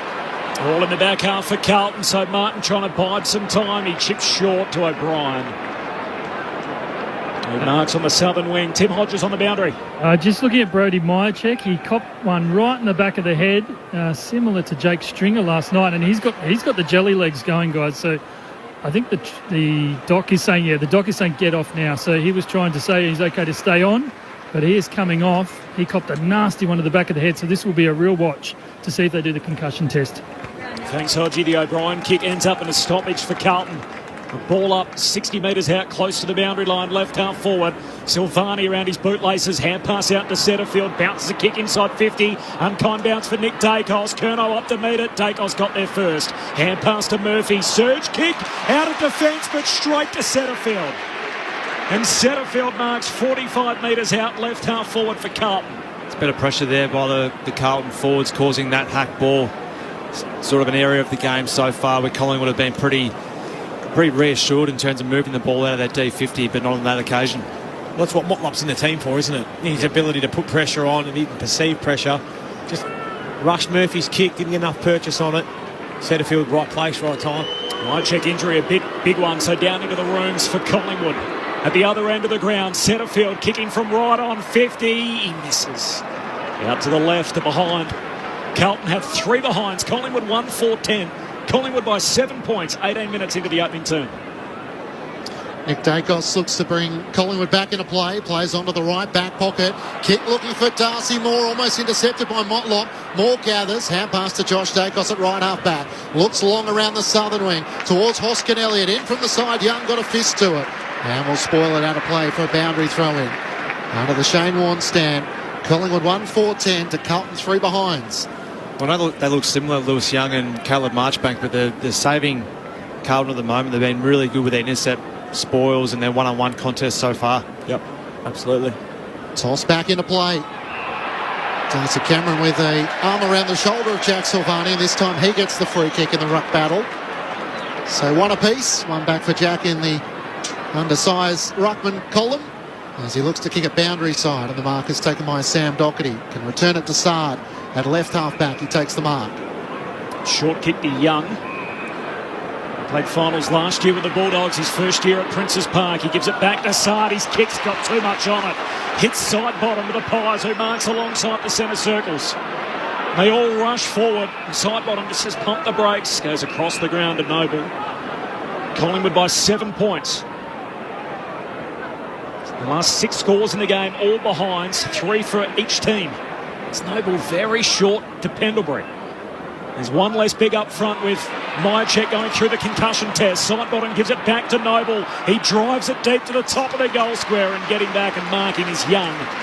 Top of the defensive goal square for Carlton. Hand pass away to Doherty, and the savvy vet can come out of the defensive arc. Charlie Kerner in a 2-on-1. Maynard sport it down, and then a big tackle on Owies. It spills out to Johnson. He's brought down by Martin. Great tackling intent from Jack Martin, and the umpire will throw it up. Stocker in the hands of trainers behind the play. Seems to be okay. He ran into Ash Johnson just off the ball. Thrown up. Cameron and Silvani. Comes down to Chera for the Blues. Hand pass to Fisher at half-back. Through traffic, O'Brien. Nowhere to go. Had to release the hand pass. Ginnivan taken high. And he gets the whistle this time. Listen to the crowd. They love it. Jack Ginnivan in the long sleeves. The peroxided hair. Goes for Ngoe. He takes the mark. Over the top of Sard. Beautiful placement. Asking Ngoe to rise, and he comes down with a contested mark. A terrific kick there by Ginnivan, but just the overhand ball again from the contest from Carlton. We spoke about it prior to the game, but with 3 or 4 handballs, rather than just getting 1-2 and then shoulders out, using the ball by foot, continuing to look for the handball, and Collingwood's pressure is just too good. They just can't keep doing that. Having missed last week against the Swans, Jordan Ngoe pretty much directly in front, just inside 50. He hangs it out to the right. And neither side can take their opportunity. Collingwood 1-5-11 to the Blues, 3 behinds, 21 minutes gone, opening turn. In case you've just picked up following AFL today, Carlton need a win to make September, and Collingwood need a win for the double chance and finish in the top 4 as Williams from the kick out goes short to Doherty. An 8-point lead for Collingwood. The last 7 scores in the game now, all behinds. As Doherty comes out wide to O'Brien, the late in for Walsh, who misses with back soreness. Finds Chera, short kick across the ground to Doherty, hand pass to Sard. He fumbles, then he tackles Elliott without the footy. And Jamie Elliott will get the free in the middle of the G. Well, the handball was there, it was just a fumble by Sard. Had a few little skill errors through the middle of the ground. Carlton so far. Carlton 300 game of Mark Murphy on Grandstand AFL as Elliott puts it inside 50. Williams underneath it. Hoskin Elliott spoils from the back and then follows up. Hand pass to Crisp on the run. Crisp hits for Collingwood. After a sequence of misses, at last a goal. And Crisp gives those in black and white something to cheer about. Time on in the opening term. Collingwood 2-5-17. Carlton 3 behinds. The Magpies by 14 points. Full time in Launceston. Chris Rowbottom. Western Bulldogs win by 23, 12-5-87. The Dogs. Hawthorn 10-4-64. Rourke Smith was the difference, 3 goals. Will it be enough? That is the question. All eyes now turn to the MCG for the Western Bulldogs. They take care of business in Launceston. Well, I spoke about it earlier, the ability to settle yourselves. And unfortunately, Carlton just haven't been able to get themselves composed enough, hit their targets by hand or by foot. They're overdoing it a little bit at the moment, whereas Collingwood just seem to be calm. They're taking the game on and playing like they have done for the whole year. So the Dogs into the 8 for now. The Blues need to win to try and change that. Back in the middle of the ground, Crisp trying to get the clearance, dragged down. Pitnet can't break away. Paddy Cripps is dragged down, tries to knock it back to Pitnet. He can't get a disposal away. Cripps has another go for Carlton. Works it back to Stocker, back edge of the centre square. Kicks out to the members' wing. Lockie O'Brien at full pelt, takes them up. Looks up, Mackay on a long lead. He marks in front of Darcy Moore. Between wing and half forward for the Blues. Veers out to the left. Sends it long towards Silvani. Maynard in from the side. It gets to the back. Murphy runs onto it for Collingwood. Kicks out to the right back pocket. Lipinski gathers. McGovern gathers him. Footy stuck underneath as McGovern tries to rip it clear. And the umpire will ball it up in the left forward pocket for the Blues. Collingwood by 14. Just looked a bit nervous, haven't they, Carlton? Cripper, unfortunately, a few little fumbles around the centre of the ground. Up it goes. Mackay got rid of Cox, grabs it out of the ruck, hand pass to Chera, tackled heavily, ball spits out. Mackay tackled by Quaynor, somehow got a loose hand pass away and the ball spills out of play. A throw in forward pocket for Carlton. The Pies fans at the City End looking for a throw, wasn't forthcoming. Collingwood by 14 points. They've kicked the only 2 goals in the game so far. Time on in the opening term, 90,000 plus in at the G from the boundary throw-in. Mackay wins the tap. Pack forms beneath the ruckman and the umpire says, I'll have it. And now we've got a ball up 30 metres out from the Carlton goal at left half forward. Well, 2 things settle you. It's this, repeat stoppages, but get a goal on the board. That'll get the boys nice and settled. Say, right, we're still in this game. Thrown up, Cox and Cripps for the Blues. It comes down the way of Hoskin Elliott. Can't get a disposal away as he and Cottrell battle for it and it rolls out of play. That is the area, though, Lids, that the Blues would like. Clearance, contested footy. Try and get enough of that. Yeah, they want a stoppage game, Carlton, and at the moment it's just been too free-flowing for their like, so they need to get the ball in and around the contest. Thrown back in, Pitnet and Cox. Pitnet takes it out of the ruck, hand pass to Setterfield, off balance, high ball to half forward. Maynard underneath takes the mark against Owies, who couldn't really compete in the air. Walsh are laid out with back soreness. O'Brien takes his place, but the other 4 with injury clouds all playing as Maynard goes long into the middle of the ground. Wrestling forward is Young. He wants to claim the mark and he will be paid. Well done, Lewis Young. Came off Pat Lipinski, who was drifting forward, but Lewis Young read the ball and intercepted the ball terrifically. Juggled it 3 times. He got it eventually, just backward of halfway. Kicks inside the attacking half. There's Maynard again. Pack mark for Collingwood at centre half back. Sweeping hand pass to Pendlebury. Members wing. Kicks out wide for Lipinski, who marks in front of the interchange. 26 gone opening term. Collingwood by 14. Lipinski down to half forward. McCreary got it. 55 from home. He's just going to kick to the top of the goal square. Ginnivan's out the back. He collects. He snaps. He's got it. That's his thing, Jack Ginnivan. Bread and butter front and centre. And Ginnivan makes the Collingwood fans erupt again. It's a 20-point lead for the Pies as we close in on quarter time. Collingwood 3-5, Carlton 3 behinds. The Blues needing to win to make September. Well, one thing you can't deny is this kid's footy smarts. He's always in the right spot at the right time. But that's one thing you can't practice as a guy coming back from an injury, long-term injury, Zachy Williams, that one-on-one high ball coming in was a beautiful kick from McCreary. It got there quick. Didn't allow a third tall to come over the top, but just lost his footing at the wrong time there, Zachy Williams, which left Ginnivan one out by himself. He just didn't read it well, did he? And Ginnivan just realised the ball was going to carry Zachy Williams, and that's what missing a lot of football does to you. So takes a while to get that back. It does. 34 goals for the season for the second-year Pie. Pretty good return, isn't it, Finchy? He's been in the spotlight for a lot of different reasons, but his goal kicking probably hasn't had the attention it deserved. Now, Cox had to awkwardly throw a leg at Pitnet, trying to block his run. A free kick going the way of the Blues ruckman. He'll take it in the middle of the MCG. Can Carlton get something late? No one on the mark, so hand passes to Doherty. He kicks to Chera, right on 50. He goes short through the hands of Fisher. Mackay tries to work it back to Chera. It's intercepted by Crisp of Collingwood. To Pendlebury's tackle, back to Moore, to Quaynor, to Cox, the biggest guy on the ground. He hacks it through the middle of the MCG. Awkward bouncing ball for McGovern and Wiedering. They work together well, and the Blues gather. McGovern kicks it out, and the mark is taken by Cottrell on the southern wing. Cottrell is just going to go long with the contest, kick down to half forward. Curnow in the pack. Cox getting back for Collingwood, puts his fist through it. Nick Dacos grabs the footy. He's game tackled. The ball up 60 out from the Carlton goal. Blues have had 2 goalless quarters so far this year. Once against Richmond, one against Brisbane. Just a fortnight ago, they lost both those games. 28 gone in the opening term here. Collingwood with the only 3 in the match. Comes down to Durden. Hand pass away to Cripps. Took on the tackler. Got it inside 50. It's out wide. Hoskin Elliott keeps it alive. Hand pass to Pendlebury. Gives it to McRae. Looking for a high tackle. Won't get it. And a ball up here. Just a metre in from the boundary line out on that southern side. 40 metres out from the Carlton goal at the City end. In the waning moments of this opening term, Collingwood 3-5. Carlton 3 behinds. The Dogs are in the 8, winning by 23 points against the Hawks. Chris Robon will bring you a full wrap at quarter time. Quaynor tried to emerge from it, run down at halfback. Sam Doherty got him. The ball was socketed away. It won't be a 50-metre penalty.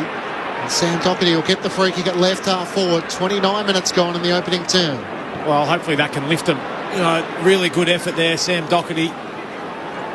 Great run-down tackle. Queenlaw's no slow human, is he? He can move. Exactly. Doherty puts it into the pocket, looking for Charlie Curnow. He's outmanoeuvred by Howe. Shorter in size and in height, but was able to work his key forward underneath the footy. And Jeremy Howe marks on the last line in the right back pocket for Collingwood. Kicks up towards half back. Cameron spoils it down for Collingwood. Cripps runs onto it for Carlton. Hand pass to Durden. His kick is smothered by McCreary for Collingwood to Cripps. Run down. Chris couldn't get a hand pass away. McGovern got him into the middle of the ground. Collingwood through to Goey. He's locked up by Chera. As the siren sounds for quarter time. Plenty of encouragement from the Blues players around the footy. And eventually the Magpies separate to head their different directions. So no one taking a backward step, as you'd expect, with so much on the line in this final game of the home and away season for Collingwood and Carlton. But it's the Magpies who have the damage on the scoreboard, leading by 20 points at quarter time. 3-5-23 to the Blues, 3 behinds. For Collingwood, the goals coming through Ginnivan, Crisp and Sidebottom. Tim Hodges on the boundary.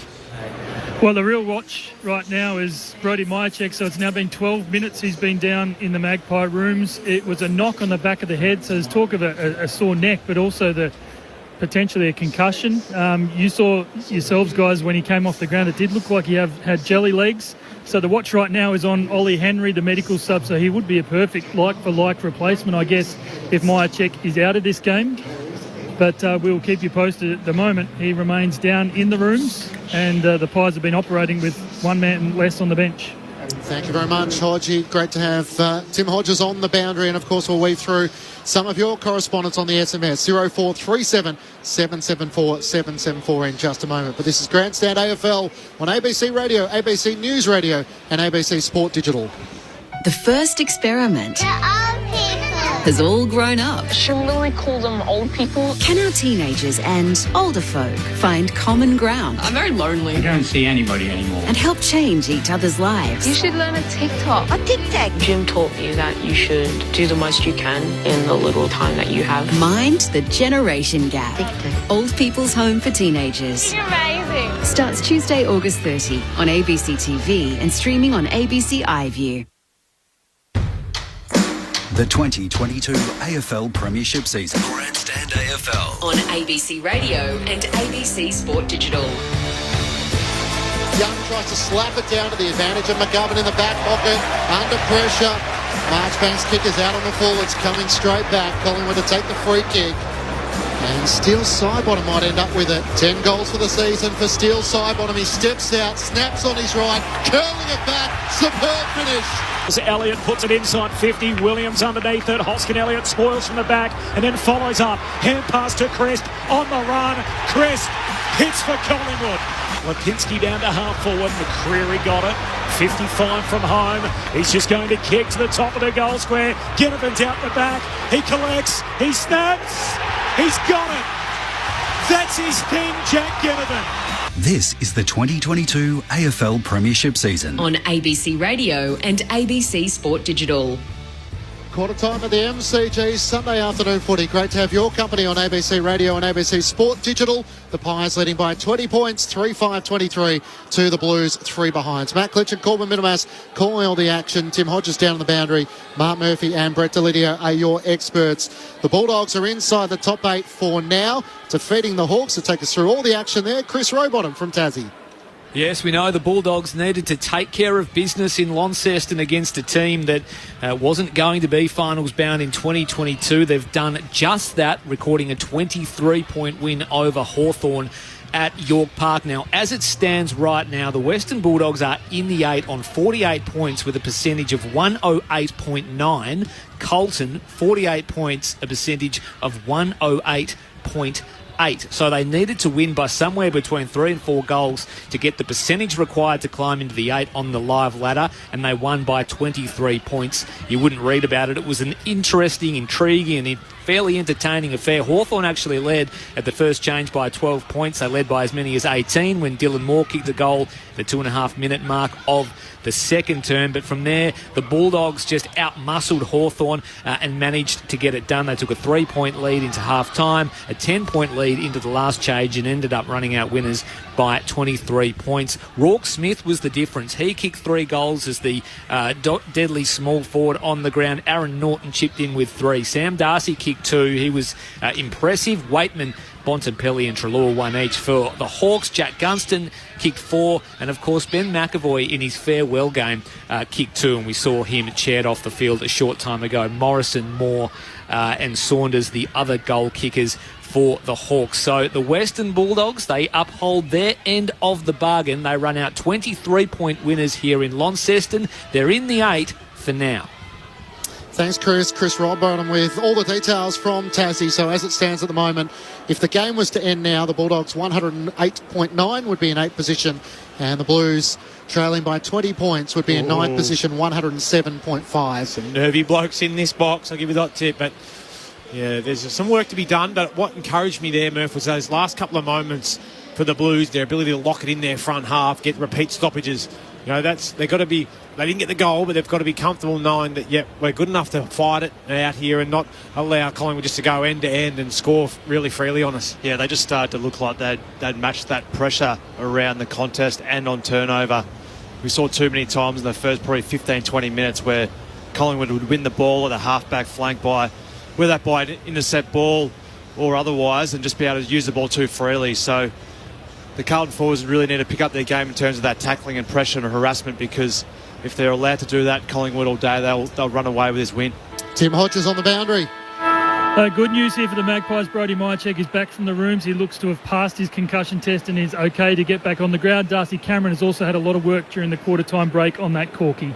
Thanks, Hodgie. Collingwood by 20 points as we start the second quarter. Pitnet wins down the tap. Cripps was charging through. He was pushed in the back, and he'll get the free kick. And the first chance to go forward, he thought Maynard might have moved on the mark. The umpire didn't pay the 50, so he sends a long kick inside 50. Silvani and Pitnet's there, but in front position, Darcy Cameron takes the mark for Collingwood, 30 metres out from his defensive goal. Around the back to Nick Dacos. He looks for options. Crisp takes the mark, hand pass to Josh Dacos, skirting across half-back, into the middle of the ground for DeGoey. McGovern in from the side. Did enough to claim the mark. An intercept mark for Mitch McGovern in the middle of the MCG. Started well, Mitch McGovern, hasn't he? Had some great intercept possession so far. Brackets goes out wide to Wiedering, who takes the mark on the wing down to half forward for Jack Martin. Takes a juggled mark. Hit a couple in the last quarter against Melbourne last Saturday night. To the punt road end where the Blues are attacking. Perfect placement. Inside 50 to Owies, who hugs it to his chest. And he'll shoot from about 40 out, just right of centre. Terrific kick, wasn't it? That's why I call him the little cherry on top player, Jack Martin, because his ball use is just so important going inside 50. Didn't panic. And unlike previous kicks where they've just banged it in long and just put it on top of blokes' heads, that's just smart. Put it into space, let your little forwards work onto it. It is a Carlton home game. There's plenty here in navy blue. They've been waiting for a reason to roar so far, as always goes back and puts the Baggers in business. And immediately Owies is into the biff, as well as just about every player on the ground comes to get involved in a melee. Carlton have their first. They've had to wait 2 minutes into the second term. Carlton 1-3-9, Collingwood 3-5-23.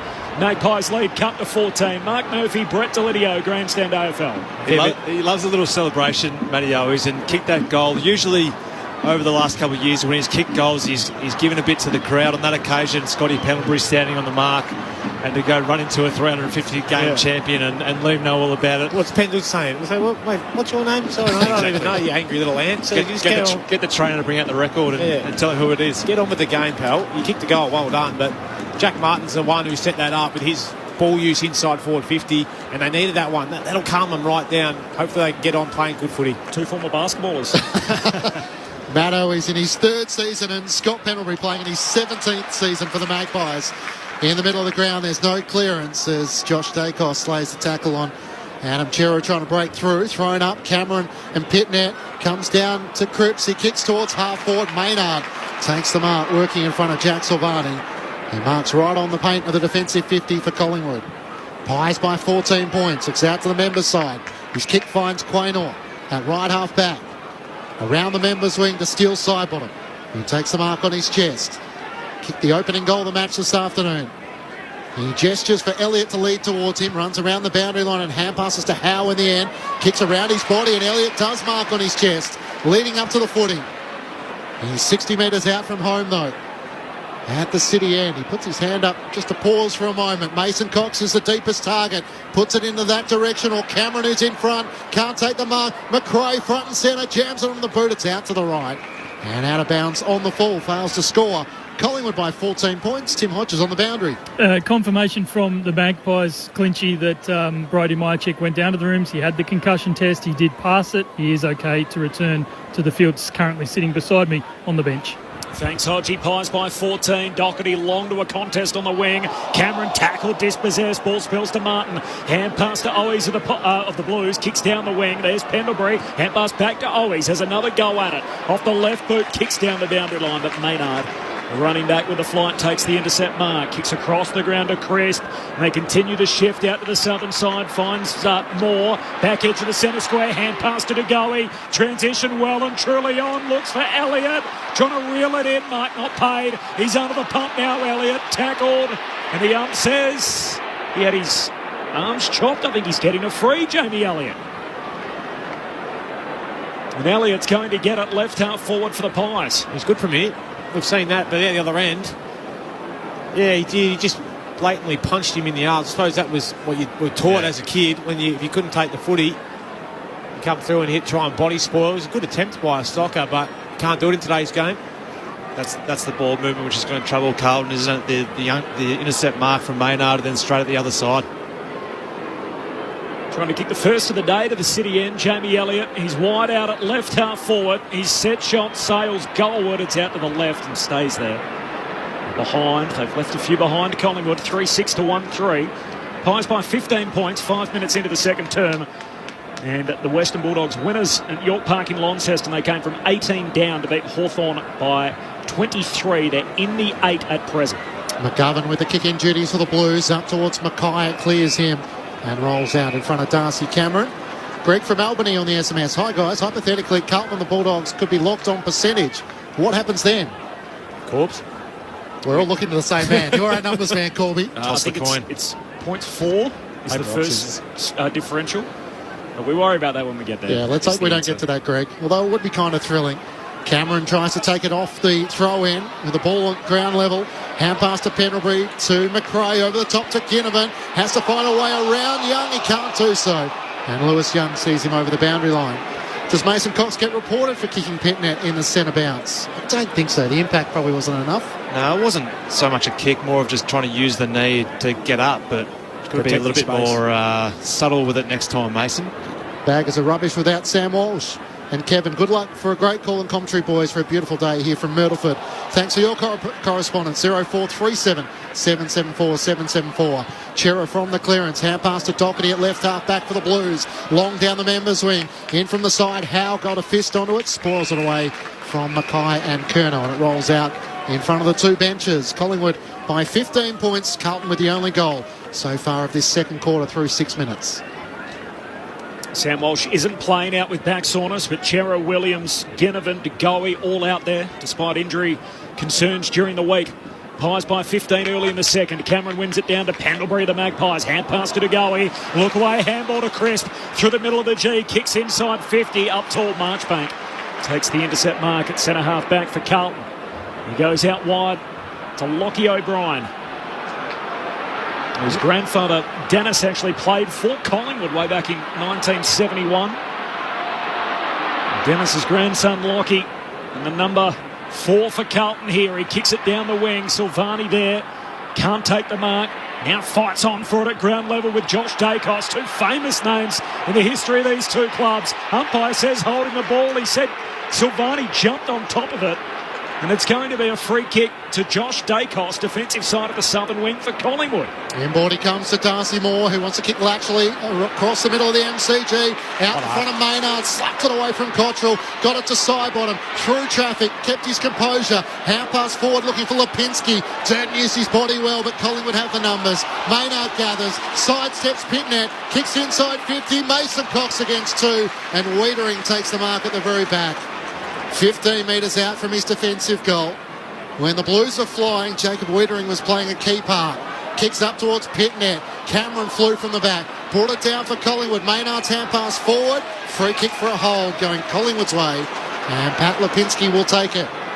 Right half forward for the Magpies. Geez, Braden Maynard's playing a good game today. Someone in that Carlton forward line needs to take some ownership over him. Lipinski looks inside 50. Cox is there. Hoskin Elliott as well. Cox brings it down, becomes the rover. Hand pass to Crisp. Kicks towards the goal mouth. There's a whistle. Oh, it's 50. And it's a Carlton free kick. And it should be 50, now that the ball was kicked away. Hoskin Elliott flying too early. Not a realistic attempt, or it was, because he can take a hang, but didn't get a hand on it, unfortunately. So Marchbank taken from the last line into the middle of the ground. So the kick comes inside the forward arc now for the Blue Baggers. Howe missed it on the way through. It beats everyone. Over the boundary line, rolls out a play, forward pocket for Carlton. Tim Hodges on the boundary. Hodgie. So it's just 28 minutes since Brody Myercheck came off the ground, went down to the rooms for the concussion test, and he's just replaced Mason Cox. So back in the Magpie forward line. Boundary throw in deep forward here for Carlton. Pies by 15. Silvani got rid of Cameron, couldn't collect the footy. Now it's Crisp who grabs it, shakes 2 tackles, runs out of defence for the Pies, takes on Pettinet, hand pass to McRae, kicks into an open forward 50, turns it over.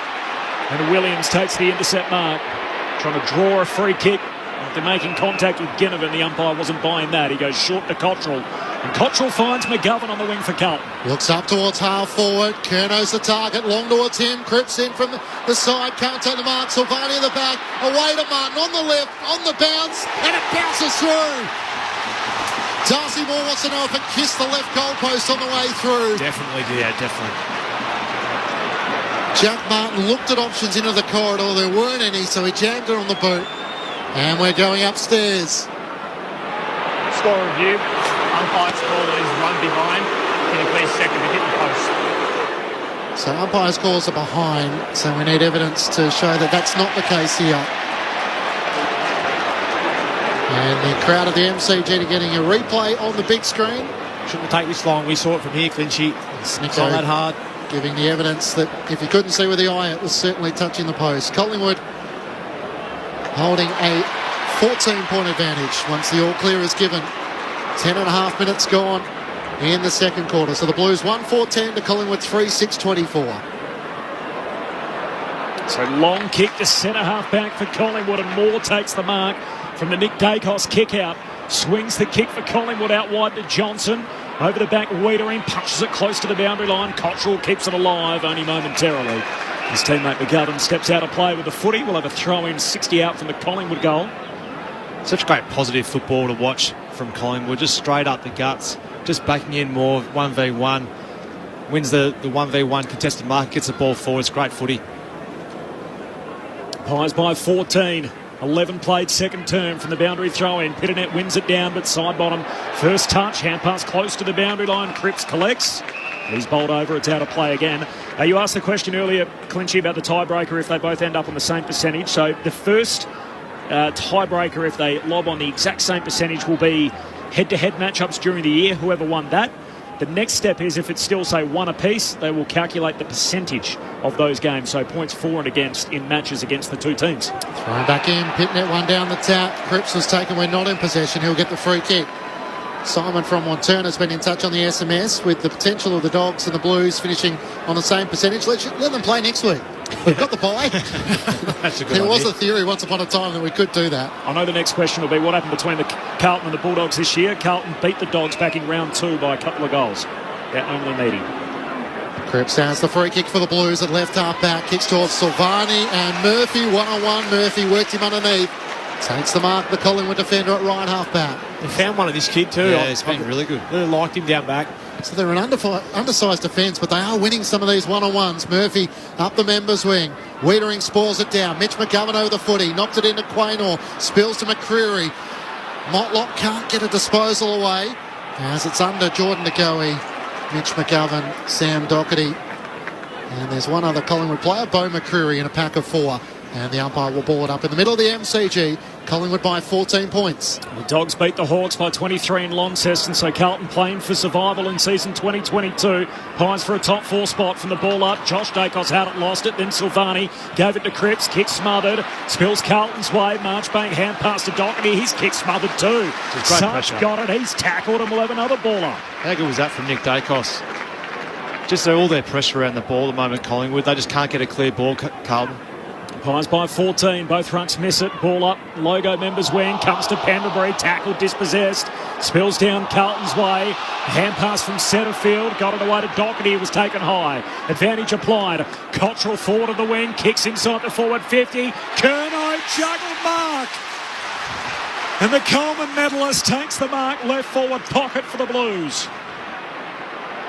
I'm glad they took the advantage there, because otherwise they don't. It probably gets held up, numbers back, and they get more support. But well done, Cottrell. Just saw the couple of 1v1s down there. Get it in, give your big forwards a chance. Curnow's going to hook it across the body with his right foot. He hasn't got much purchase on that. Kicks it straight to Noble. Marks on the behind line, no score. Collingwood still by 14. And the Pies have to run it out of defence. Noble works it quickly to Darcy Moore, kicks up to the wing. Myercheck and Lewis Young. Young spoils it out of play. So Brody Myercheck back on the field after Tim Hodges reported he left in the first quarter, had a concussion test, would have sat out for the 20 minutes before being allowed to return to the field.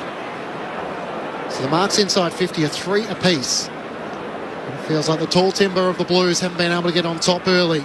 Thrown back in, Mason Cox against Silvani, wins down the tap, spills to Owies, he kicks inside 50 for Carlton. Here's Harry Mackay on the lead.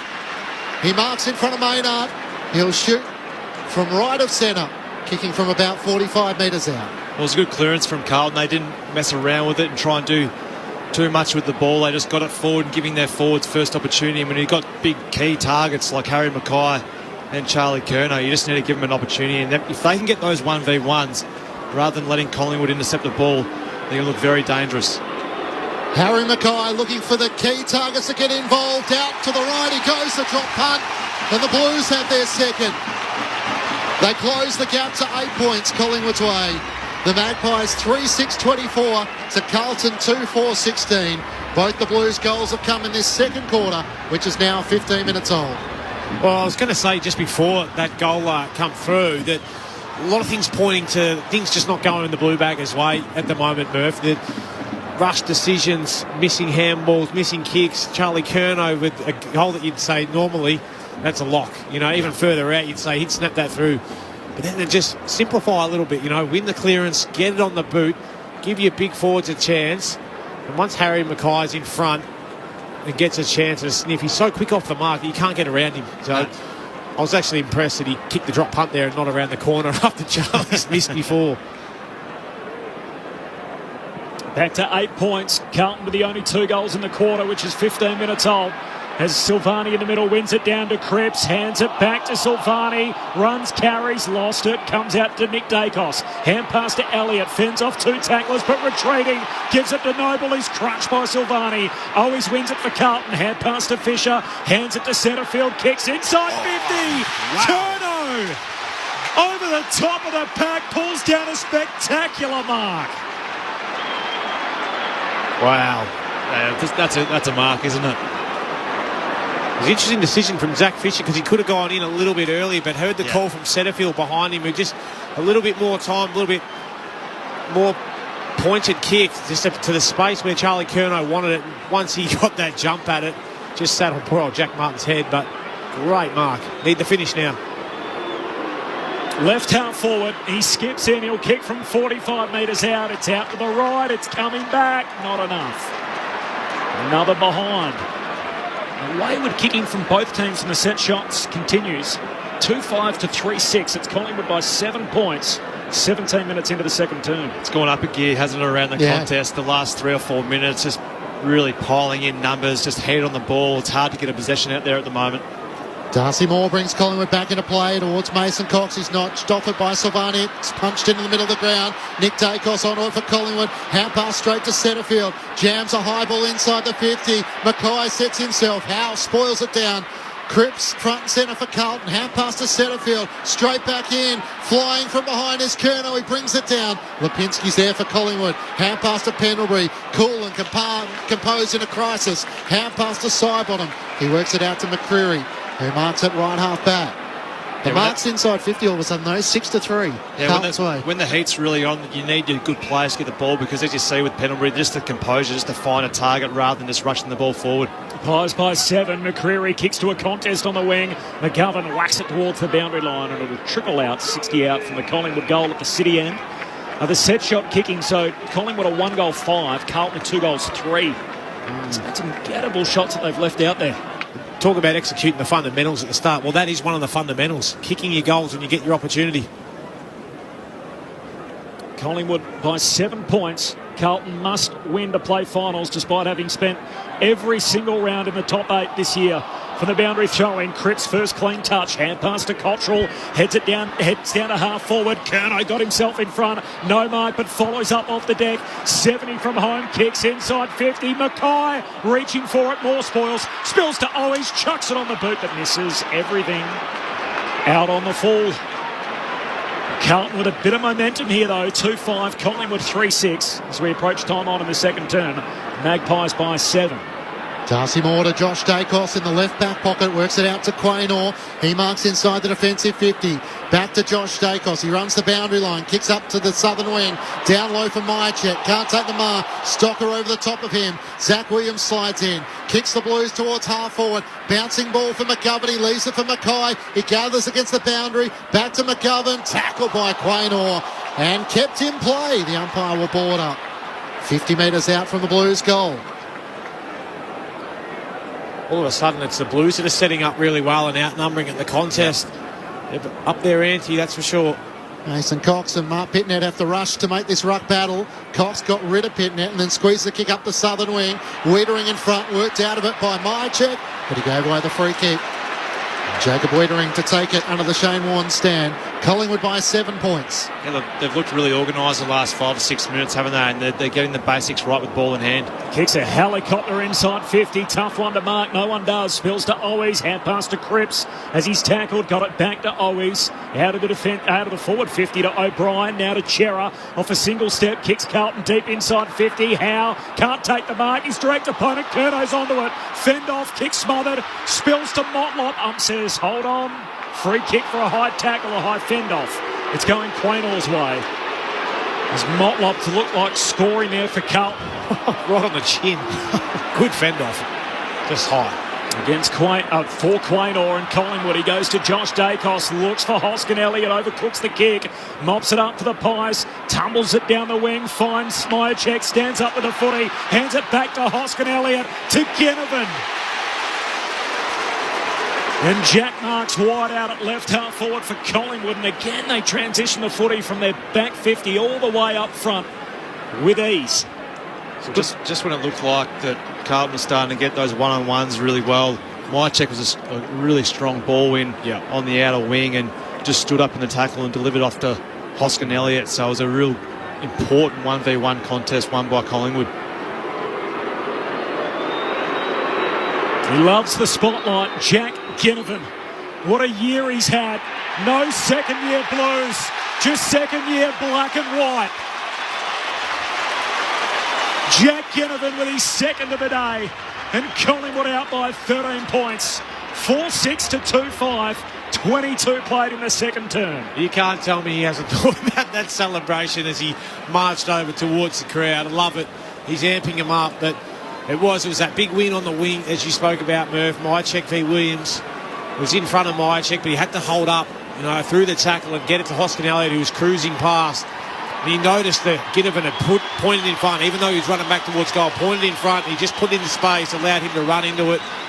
When all these guys are missing their set shots, the money man steps up, loves it, knocks it through, and then lets the crowd know about it. What was the celebration, Lid? Something like, this is my town. This is where I belong, or something to those. You got to hand it to him, because on the big stage he delivers. He backs it up. Second goal for Jack Ginnivan, Collingwood's first one since he kicked it in the 26-minute mark of the first term. Cripps in the middle of the ground, breaks the tackle. His kick is smothered by Lipinski though. A turnover. Collingwood through to Goey. Hand pass to Josh Dacos. Kicks out in front of Lipinski. Sard's trying to hold him up. Edge of the centre square. Kicks inside 50. Ginnivan again. Hoskin Elliott spoiled it. Gone to it. Hand pass to Goey. He kicks across the face of goal and Johnson almost takes the mark. It's spoiled late. Well done by Stocker in the end. Out to O'Brien. His kick is cut off and Noble takes the mark for Collingwood. Good spoil if he didn't give away the free kick, but that's probably questionable. Wasn't paid. Noble, very conservative, is going to go long into the forward pocket. Johnson's down there and Markey in front of Young, got his mitts around it just inside the boundary line, right forward pocket. That looked like it was going out for all money. Centimetre perfect, to steal a quote, but wouldn't say it's the ideal spot to be kicking it inside 50 to try and kick a goal, but wouldn't put it past him. This kid's kicked some pretty good goals this year. Looks like he's going with a banana too. Right in front of the Collingwood race, off a couple of steps, trying to bend it through. That's sensational. What a finish from Johnson. He turns to the Magpie Army and says, let me hear you. Collingwood by 19 points. And the young stars stepping up late in the second. 5-6 to 2-5. Magpies by 19. Well, it's a really important period here for the Carlton leaders just to go, righto, we've been on top here the last 10 minutes. They've kicked 2 goals really against the play. Let's not lose hope in what we've been doing. They've been really terrific around the contest. They just haven't quite finished off their work when having their shots at goal. So don't lose hope, but vice versa, how good the Collingwood players be feeling at the moment. Weathered the storm. 2 of their young guns go back and kick. Well, one from Ginnivan to start it off. Not an easy set shot, but that was like he was playing a game of horse, though. He's just like, I'll just knock this through. And certainly an easier shot than that one there. And what a finish. Mark Murphy and Brett Delidio with you on ABC Sport. Matt Clinch, Corbin Minimas and Tim Hodges back in the middle of the ground. Cox wins down the tap for Collingwood to Josh Dacos. Kicks towards McCreary at half forward. It clean bowls him. Sard races onto it for the Blues. Little toe poke to his own advantage. So clever. 1-on-1-on-1 and got Carlton out of defence. Hand pass to Fisher. Works it up to Chera. Centre wing. Dribbling kick towards Charlie Curnow. Got rid of Howe. Hand pass inboard for Motlop. Feeds it to Martin. Too sharp for him. Back onto the footy at half forward. Back into the middle of the ground. Hand pass to Pitnet. The ruckman bombs it long. Oh, he's underneath. In from the side. Darcy Moore brings it down. Noble ducked the tackle. Hand pass to Murphy. To Josh Dacos out of defence for Collingwood. Kicks over the head of side bottom. Little toe poke in front of Chera. The 2 tangle. Chera trying to get back after it. Cameron comes in for Collingwood. He knocks it the way of McCreary and it rolls out of play. Just short of left half forward for the Blues. It's Collingwood by 19 points. Carlton kicked 2 goals in this second quarter through 15 minutes. Collingwood with the last 2 goals of the match inside 4 minutes. The Bulldogs beat Hawthorn earlier today. They had to come from 3 goals down to do it, so it means Carlton must win to play finals. From the boundary throw-in comes to Pendlebury, trickles a kick down the wing. McCreary fends off McGovern, sends Collingwood to half forward, but Young's back. Takes the intercept mark for Carlton.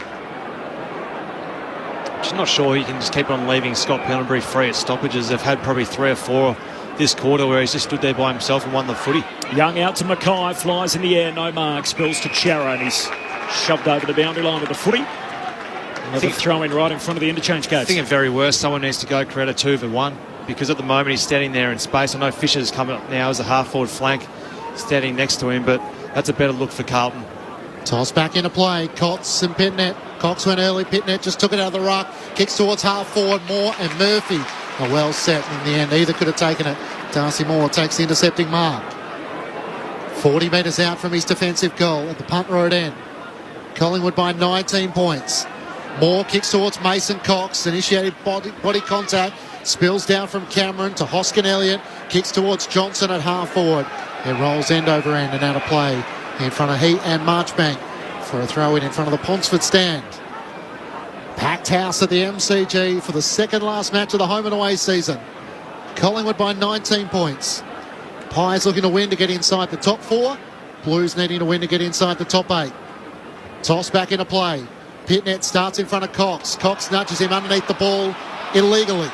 Umpire says it was a shove in the middle of the back, and Pitnet will take it. And descent. So now 50. Pitnet will run with the footy all the way up into Carlton's front half. And they have had problems today trying to move the ball out of their defensive half up front. They get a lucky break here as a hand pass to Doherty. Looks for Silvani. No mark. Chris spoils. Falls down to Quaynor. Tackled by Silvani and a ball up. Centre half forward for Carlton. 5-2. Magpies by 19 points. Up it goes centre half forward for Carlton. Cox wins it down. Here's Fisher through traffic, tackled. Chris for the Magpies. Hand pass turned over. Motlop through a number of bodies. Chucks it on the boot. He misses everything. For the second time in the quarter, they put one out on the full. Carlton looking for home. They've gone 2-5 and a couple out on the full. Collingwood with their misses at the other end, 5-6. Pies by 19 points late in this second quarter. In front of, we think, around 90,000 at the MCG. Darcy Moore goes short to Isaac Quaynor. Up to Jamie Elliott, who's in the back half. So Paddy Cripps-Murph has had 11 of his 16 disposals in this second quarter. He's had 5 clearances. Can the Blues get more bang out of their buck? Elliott up towards Hoskin. Elliott can't complete the mark, and Marchbank spoils it out of play. He's been terrific this second quarter. I think if they'd finished on the scoreboard, you'd see that benefit, but unfortunately for Carlton, they've missed some really easy opportunities going inside 50, and then also their shots on goal. They just haven't kicked straight enough really so far to put that pressure on for all the good work they've been doing. 7 clearances for the match for Paddy Cripps. 3 centre bounce clearances. 6 kicks, 10 hand passes, 3 inside 50s. 13 of his 16 have been contested possessions. Setterfield to Cripps on cue. Gives it back to Setterfield. Off balance, kicks towards Martin at half forward. Worked his way to the front against Murphy. Not paid the mark as Murphy got a hand onto it. Motlop lays the tackle on Noble. Keeps it alive against the boundary. 50 out. Crisp over the top. Turns to the umpire. And they'll ball it up. In fact, it was Nick Dacos who slid over the top and then turned to the umpire, who will throw it up right on 50 for the Blues. Magpies by 19. Up it goes, comes down to Pitternet, the Carlton ruckman. Hurried kick forward. Curnow down there keeps his feet, but Murphy lends a hand. Hurried kick back to halfback, and Josh Dacos marks. As the shadows start to lengthen at the G, as we close in on half time. The kick from Josh Dacos up the wing. Cameron in the pack. Young thumps it down from behind. The footy comes back to him. Hurried kick forward. Josh Dacos onto it again. Carlton kicked the first 2 goals of this second quarter, and then a couple in the space of a few minutes for Collingwood. Really wiped off their advantage. The kick from Dacos out wide to Hoskin Elliott. He missed his intended target. Young for Carlton. Hand pass to Marchbank under pressure. High up and under on the wing. Cox just knocks it down for Collingwood. Doherty went without it. Cameron's there for Collingwood. Hand pass to Hoskin Elliott. Hands it out to Crisp. Hurried ball inside the forward 50. Tough one for Johnson to mark. Spills down to Young of the Blues. Handball away to Wiedering. And his hurried kick up to the wing will find Harry Mackay, who takes the mark in front of Collingwood's interchange. And that's half-time. Collingwood with a 19-point lead at the long break. And as it stands at the moment, the Pies will get themselves a double chance in September. Well, for Carlton, they must turn around a 19-point half-time deficit if they want their season to extend into September for the first time since 2013. A must-win game for the Blues. Collingwood playing for the double chance. The Pies 5-6, Carlton 2-5. The goal kickers clinchy, 2 for Jack Ginnivan, 1 each for Sidebottom, Crisp and Johnson. While for Carlton, their 2 goals both came in that second term. Mackay with 1, Owies with the other. Half-time of the MCG, Collingwood by 19 points after they led by 20 points at quarter time. The Blues won that second quarter with 2 goals 2 to Collingwood's 2 goals 1. The thoughts of Mark Murphy and Brett Delidio with you on ABC Sport. Yeah, well, it was a much better second quarter by Carlton then, but Collingwood just, the momentum was going against them, but they managed to get that scoreboard impact when it looked like Carlton was starting to get on top. Charlie Curnow took a few big grabs. Harry Mackay took a good mark and went back and kicked his goal, but they just sort of didn't quite capitalise on the opportunities they did have. Paddy Cripps had the 12 disposals then, but only going at 17% by foot at the moment, Lid. So only 90 metres gained as well, Murph. It's like they're not capitalising enough on his bullocking work. He's had the 7 clearances which is the most on the ground comfortably. But Finn McRae's had the job on him most of the time around stoppages, so he's paying some really close attention to him. So he's certainly limiting the impact that Cripper can have around the contest. But it's sort of been, Cherry's had a terrific first quarter, then sort of drifted out of the game a little bit. Will Setterfield's getting plenty of the ball. Conversely, on the side of Collingwood, Josh Dacos has been really terrific with 17 disposals. He's used the ball really well. Worked hard. Pendlebury's, you just know what you're going to get out of Pendlebury. He's had the 12 disposals as well. Chris, it's sort of a really even sort of performance by Collingwood at the moment, isn't it? Yeah, and that's the thing that you love to see about a side. I reckon Richmond, to a certain extent, have almost done that as well when they're at their best. You don't have one player who stands out or two players that just have a heap of the footy. Not unlike Zach Merritt last night, has 37. The next best is like 25, 27. So an even spread is what you're after in your midfield or your half-backs, the guys that run and give you that dash. That's what Collingwood have been able to do. Not to the best of their ability. I don't think they've really got their game up and humming at the moment, but what they have done is settled and taken their opportunities when they've had them. Ginnivan been able to knock that one through. The Johnson Hail Mary from the grandstand that's a beauty in a big time game. But you look at the opportunity for Charlie Curnow, conversely on the other end, big mark, go back, kick your goals. Isn't able to do that. No.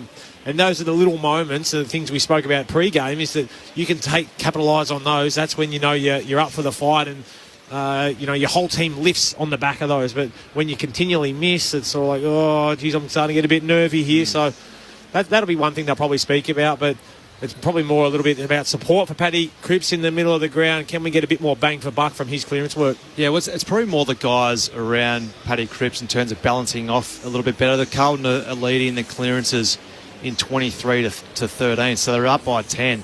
So you need to get bang for buck by those clearances, and at the moment, other than probably a 5 or 6 minute period throughout that second quarter, they weren't really getting great clean exits. They were getting a lot of rush football.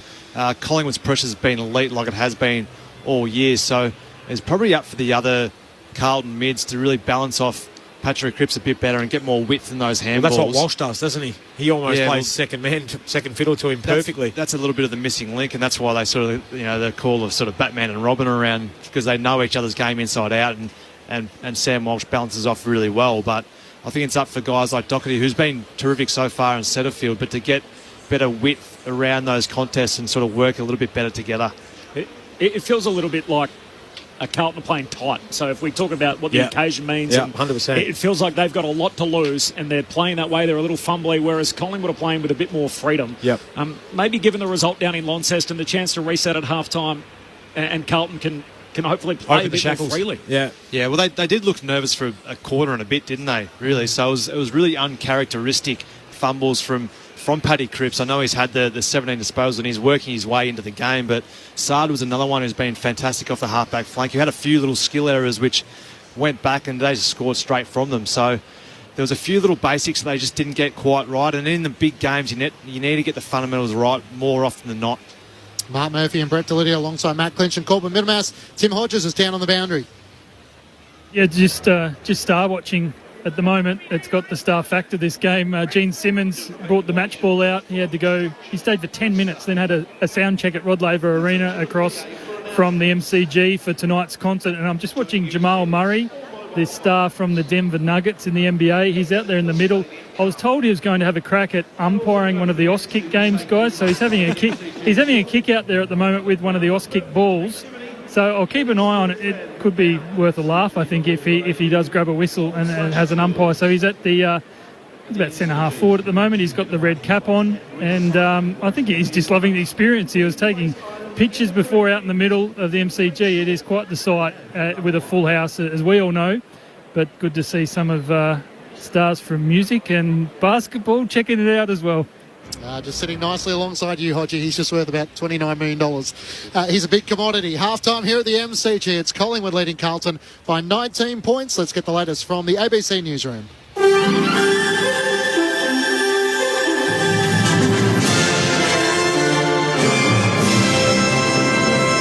ABC News with Satyam Weinstein. An investigation into the former Prime Minister's secret ministries could be launched by the federal government. Here's our political reporter, Stephanie Boris. Scott Morrison appointed himself to 5 departments between 2020 and 2021, giving him the authority to make decisions on matters if he saw fit. He kept it a secret from most of his colleagues.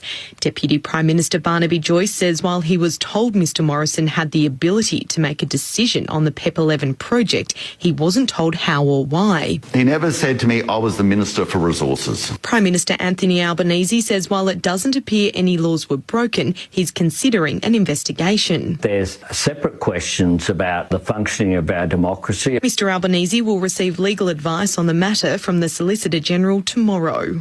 New South Wales has recorded its first local transmission of monkeypox, which causes fevers, headaches, body aches and rashes on the genital areas.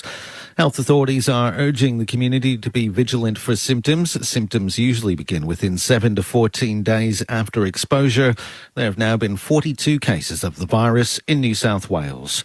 Meantime, a prominent clinical scientist says applying common sense safety measures will help limit the spread of monkeypox. Victorian health authorities are advising events that require closer intimate contact should be cancelled. Victoria is the only state which is seeing a big increase in locally acquired cases. 40 cases of the virus have been recorded in the state, about half acquired locally. The head of the School of Health Science at University of Melbourne, Professor Bruce Thompson, says the pandemic has left behind a few lessons. The level of transmission of monkeypox compared to something like COVID is lower, so therefore the risk is lower, but that doesn't mean there's no risk. So I think what we've learned is that using things like masks, social distancing, hand sanitisation works. The federal court will travel to the Tiwi Islands to hear evidence from traditional owners in a legal battle over drilling in the Santos Barossa gas project. On Monday, the court will hear from witnesses challenging fossil fuel projects. They'll give evidence on country, including in the form of song and dance. A Tiwi senior lawman is suing the federal offshore gas regulator for approving a plan by Santos to drill the Barossa gas field. The Russian-appointed governor of Sevastopol is urging people to remain calm after air defence systems were engaged again in the Crimean port city after several nights of Ukrainian drone attacks. As the BBC's James Waterhouse reports from Kyiv, the occupied city is the home to Russia's Black Sea naval fleet. While the front line further north in Ukraine isn't really moving, it's a message to Russia to say, look, we are busting the myth that you can base your naval fleet next to Crimea, as well as stage aircraft there to launch attacks across the country. And it also challenges the very idea that Crimea is part of Russia. Kyiv's very keen to stress all along that it remains part of Ukraine. Somali forces have claimed to defeated the militants who'd stormed a hotel in the capital Mogadishu after a bloody siege.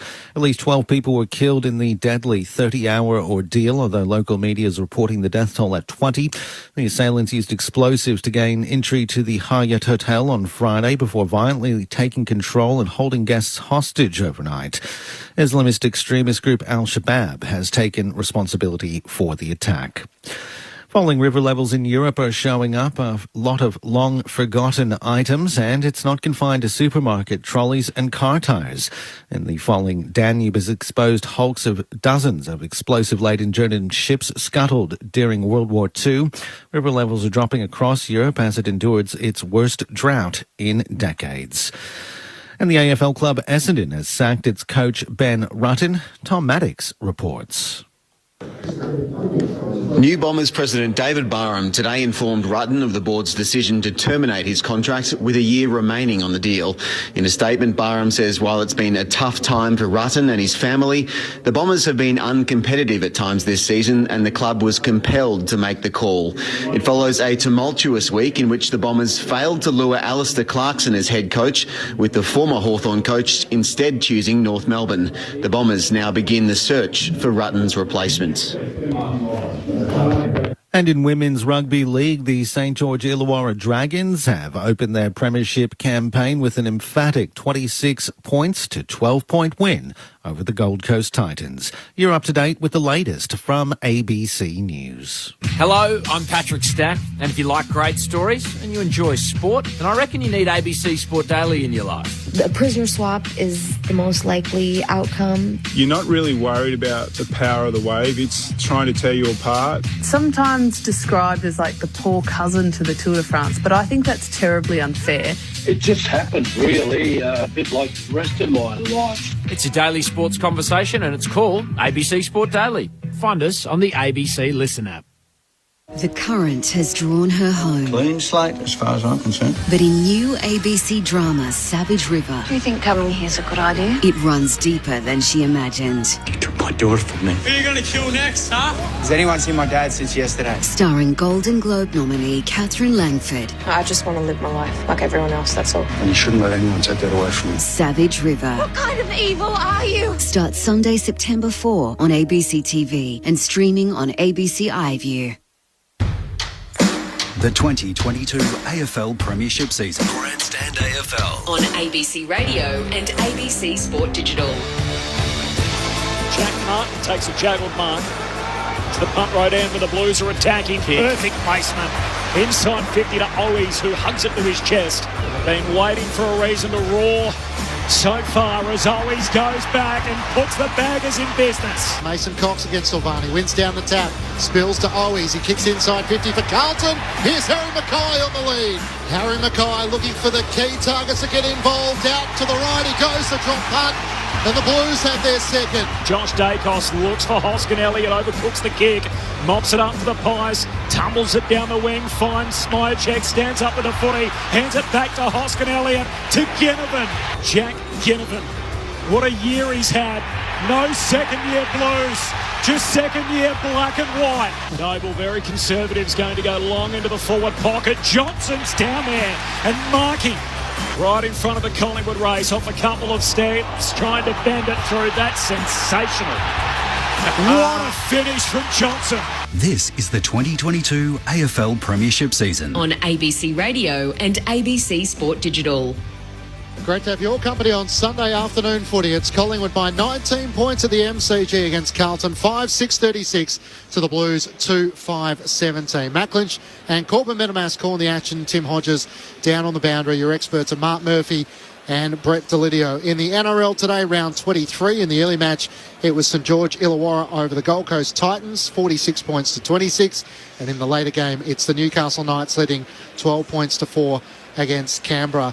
Don't forget, if you want to catch up with the best of Grandstand AFL Sunday, you can do so wherever you get your podcast from, at the best of ABC Sport. There's also The Lead, which featured Simon Goodwin, Justin Lepage and Sonia Hood, the North Melbourne president, from Saturday. And, of course, Corbin and Ben, where you hear Mark Murphy and Brett Delidio regularly. The other member of that duo is Ben Cameron, who's going to be keeping us across St Kilda and Sydney this afternoon. Ben, there's a bit to work to. Welcome to you.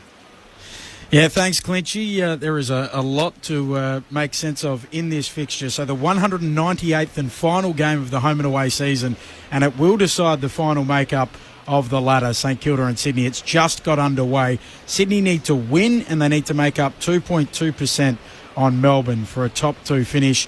They roughly need to win by about 8 goals plus if that's to take place. The teams, what I can tell you, no late changes for either of these two sides. For St Kilda, Dean Kent is the Medi-sub in his 100th and final game. For the Swans, Sam Wicks is the Medi-sub. Sydney win, they'll finish in the top 4. If they win well enough, likely 8 goals plus, as I said, they'll finish in the top 2 and have those 2 home finals. If St Kilda win, Fremantle finish in the top 4. Sydney finish 5th, and Collingwood, assuming they win today, obviously are in the top 4 as well. So that's what I'm looking out for as it stands at the moment. St Kilda have scored first. They've scored the opening behind of the match through the opening 70 seconds, Clinchy. Thanks, Ben. Get your calculator on the ready, and we'll stay in touch throughout the afternoon. Ben Cameron keeping us across St Kilda and Sydney. Plenty of your correspondence coming through on the SMS 0437 774 774. This is one of the most enjoyable Sunday afternoons I've had. I'm guessing that might have been a Collingwood fan. The Baggers have been building themselves up all week since they lost last week.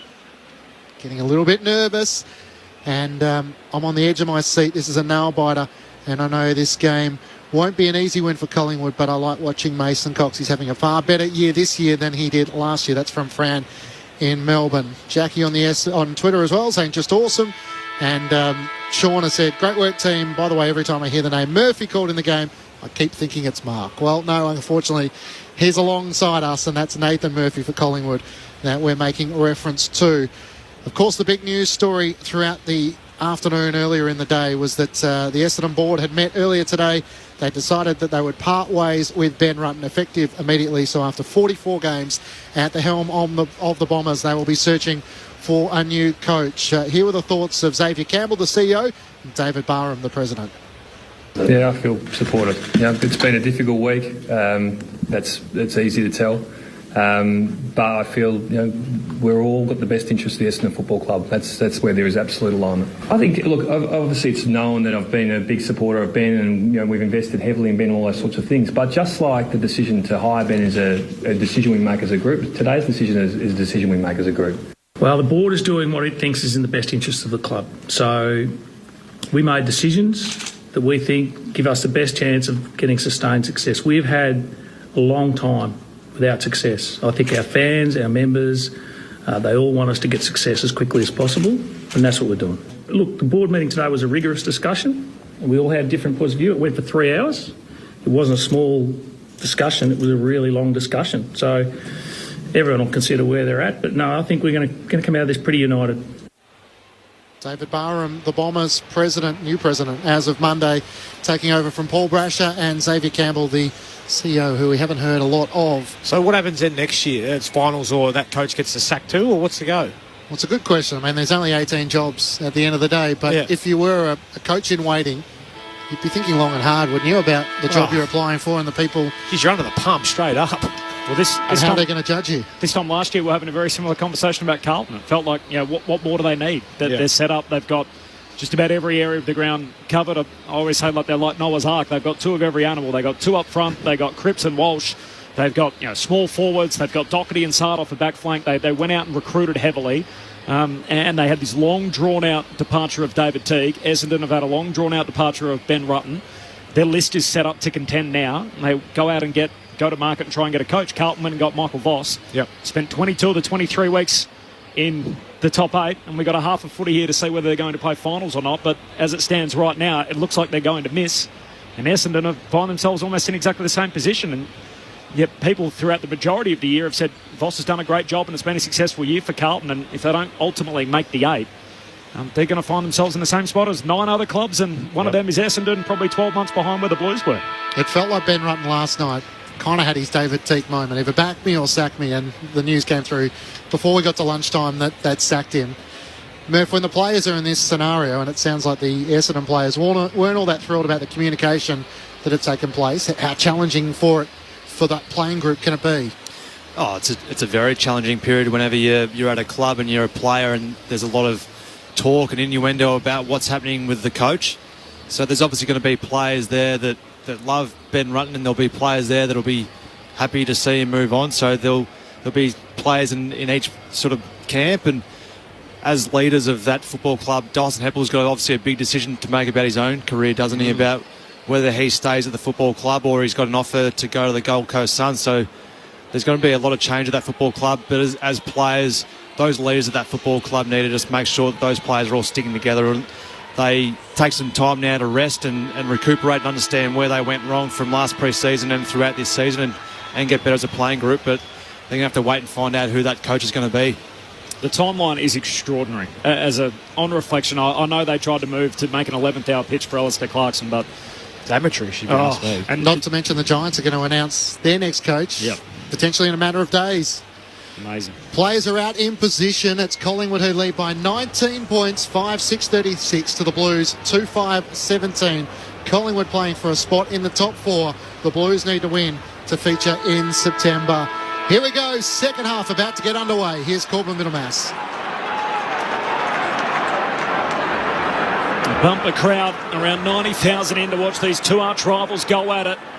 Collingwood for a spot in the top 4, and Carlton to extend their season into September for the first time in 9 years as Pitternet squeezed out a hand pass under pressure, the first real action of the second half, and it's taken by Cherry's, locked up by De Goey, and we've got another ball up. Still inside the centre square. We throw a blanket really over around 15 players. Cripps hacks a kick forward for Carlton. Martin makes a play at it, grabs the footy, tackled by Murphy, got a hand pass away. It's taken by Doherty, and he's locked up. We'll have the ball up here, centre half forward for the Blues. They're kicking to the city end in the third term. They didn't kick a single goal to this end of the ground at the opening quarter. Collingwood by 19. Thrown up, Pitnet knocks it forward. Silvani cannons into his own teammate in Cripps. It spills to Chera, who snaps on the left in the opening goal the way of the Blues. Inside a minute of the third term. And that's what they needed to close the gap to 13 points Collingwood's way. The Pies 5-6-36 to Carlton 3-5-23. And there's a bit of concern amongst the Carlton fans as Paddy Cripps is down on all fours. As he looks like he's done a rib. Yeah, that's what I would suggest. By the looks of it, he's made a huge collision with Jack Silvani, and it's a great goal by Adam Chera, but the skipper looks like he's in a bit of strife here. He is over on all fours and will have to come to the bench. Went to get up and then went straight back down again, didn't he? I think so. Yeah. Maynard's came to check he's okay, and I think he's given him a nice little tap straight to the ribs, and he's down on all fours again. He's definitely broken a rib there. He can hardly move. Well, no. You're going to have a Dermot Brereton moment here. You can't have too many players on the field. So he was supposed to come off, I think, and Setterfield's ran on. There's going to be a 6-6-6 warning going against Carlton. They weren't quite in possession. Collingwood by 13 points. And Patrick Cripps in real danger at the moment as he's still hunched over after that collision with his own teammate Jack Silvani. And a Carlton team that has come in already without Sam Walsh in the middle of the ground. Pendlebury, another clean touch. Hand pass to De Goey. He fumbles. Doherty's got him holding the ball. Free kick, Carlton. This is where, as a player, if you're Patrick Cripps, you just try and talk yourself into the fact you're going to walk out a stinger here, but he looks pretty sore. Now 50. As De Goey caught in the conversation with Doherty, and then he just moved on the mark before the umpire had called play on. And Sam Doherty, who wins the free for holding the ball, will now have a shot at goal. Well, I just had a look on the replay, and you can see it going through Geordie De Goey's head. He's like, I've just been caught holding the footy. I want to do everything right to try and get this ball back from my teammate, and old habits die hard, unfortunately. When you've been told to stand, you have to stand. And off he took. And Sam Doherty played it beautifully. Experience. One of the moments of the season so far was way back on the first Thursday of the year when Doherty kicked a goal on his return. This would bring the house down again. 2 in a row to start the third term for the Blue Baggers. And game right back on. Collingwood's lead cut to 7. Carlton moved to 4-5-29. Collingwood 5-6-36. 3.5 minutes into the third term on Grandstand AFL. They've been a bit lenient, I reckon, the umpires today with that standing rule. They've sort of let probably 3 or 4 off from both sides, really. So that was an obvious one because there was a bit of break in play, but just experience there by the former skipper and the actual current skippers whilst back into the centre square. So that's got to be encouraging, doesn't it? I think he's obviously walked it off. He's had 2 or 3 minutes to recover. So we'll find out by the first bit of body contact, and Jordan De Goey's getting right into him at the moment. Well within your rights to test him out here, absolutely.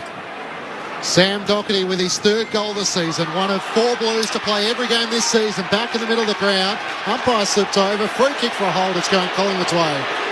Just as Cripps is about to break out of the middle of the ground. That's a terrible decision. Jordan, you're going the wrong way, mate. You're going the wrong way, Jordy. He's just realised that. He feeds off the hand pass to Maynard, who kicks Collingwood inside 50. Meyer checked the target, clears him. Wiedering knocks it down to McGovern. His hand pass is wide of Young. And it goes out of play in the left forward pocket for Collingwood under the Olympic stand. Just go back to that free kick. So De Goey's getting into Patrick Cripps, who's watching the ball, and De Goey's got his back to play, and Cripps basically pushed him aside and given away a free kick. So poor umpiring, I thought. Collingwood by 7. Carlton 2 quick goals to start the third. Here's De Goey from the boundary throw-in. Got a hand pass to Pendlebury. He's locked up straight away. Chera with the tackle and a ball up. 35 out from Collingwood's goal at the punt road end. Early stages of the third term. High stakes. Penultimate game of the home and away season. Kick smothered. Ricochets its way to Collingwood. Hand pass from Lipinski to Crespi. Kicks across the half-forward line. Louis Young in the box seat. Thought he had his arms ripped down. Wins the footy anyway. Hand pass to Cripps. Feeds it out further wide to Silvani. Caught in a tangle with McCreary. Here's Motlop. Hurried kick forward for Carlton. Howe's up in front of Curnow. And Jeremy Howe with the intercept mark. Defensive side of the wing for the Magpies. Collingwood by 7. 5 played in the third term.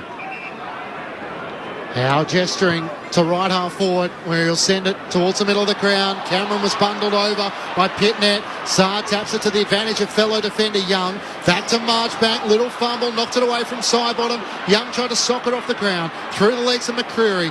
Lipinski's hand pass picked off. Centrefield kicks up towards a stationary Owies. Maynard knocked it down and then sockers it forward to McCreary. Left half forward. Hand pass boundary side to Sidebottom. His hand pass missed Lipinski. And Marchbank's pretty keen to take it over the boundary line. And there's a few Carlton fans in the front row leaning over and applauding in the Olympic stand. They're a bit reluctant just to bomb that in there. I think given the tools that Carlton have got down there, they're trying to find a nice target. They're a bit undersized, the Pies, so don't want to just bomb it in high. Collingwood by 7 points, thrown back in. Pitnet and Cameron in a tangle. Comes to the front where Doherty kicks around the members' wing. Martin tangles with Quaynor. It spills off Jack Martin and across the boundary line for a throw-in. Just below our broadcast position, in front of the two benches, Collingwood by 7. Adam Saab just a little winded as he hit the bench. Patrick Cripps after the friendly fire, the collision with Silvani, still out there, looks to be okay. Collingwood by 7. 6.5 into the third term for the boundary throw-in. We've got another ball up. It was Pitnet. It was wanted down to Doherty. It was tackled immediately. Back to the field umpire.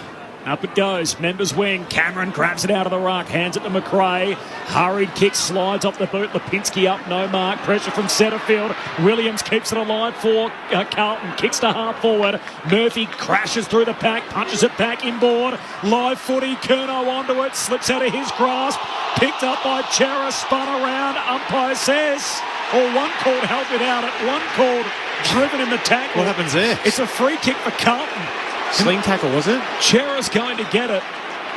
And there was 2 umpires in the vicinity. One called, he was driven in the tackle, slung down by Sidebottom. The other said he was held without it. He's played for that. Yeah, that's a free kick for Collingwood. That's holding the ball. Carlton getting the rub of the green to start this third term. That's not Cam Rayner, is it? Nah, not at all. That's a good tackle. That's just a genuine tackle, and the ball's fallen free, so that should be a free kick to Collingwood. Pies fans are filthy, but Adam Chera with a drop punt from 55 metres out. That is pure. The Blues are rolling. Impressive start to the third term for Carlton. 3 in a row, and Collingwood's lead has been cut to a single point. 9 played in the third term. 5-6 to 5-5. Carlton have not led all day. They're within a point here, start of the third term. Well, what annoys me about that is that he's brought that on with being thrown to the ground by going limp, basically. And if he gets concussed there, then still Sidebottom's in trouble, you know. So I feel like I know the responsibility is on the tackler. I get that. We're trying to protect the head and everything else. But the free kick was there earlier, and if he hears that whistle go because he's dropped the ball, the tackle ends. You know, you wouldn't see Steele Sidebottom drag him to the ground. No, 100% agree, because he stood up in the tackle and then realised once he dropped the ball and lost it and realised it was going to be a free kick against, he's just thrown himself backwards. So very fortunate there, Carlton.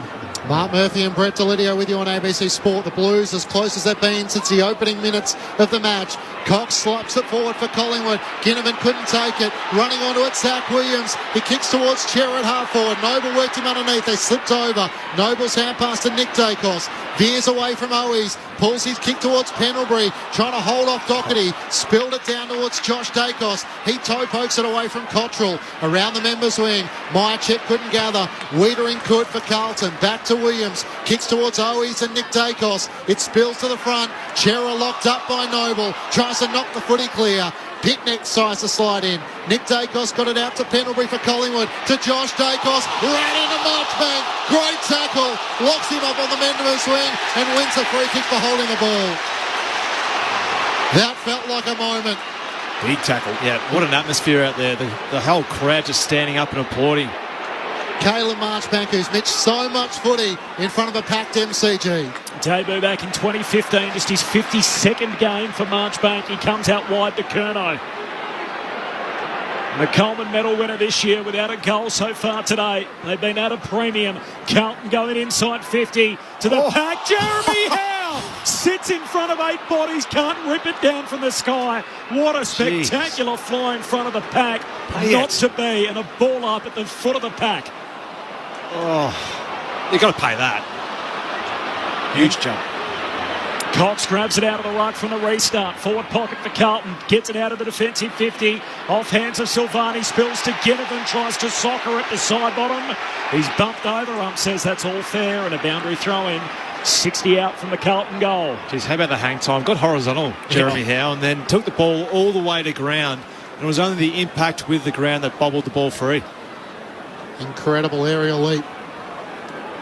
Throwing back in, Silvani into the ruck against Mason Cox. They tangle in a physical battle. Cox knocks it down. Lipinski can't take it. Doherty's there. Not officiating umpire says a hold.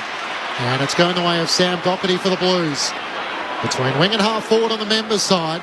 Doherty looks inside 50. Sends it towards Charlie Curnow. He works his way from the back to the front and takes the mark. It's a smart kick because Harry Mackay let up and Moore went with him and was just about to drop off and intercept that ball, but just went a bit more corridor, Sam Doherty, so it didn't allow Moore to get back and impact the contest as a third man in.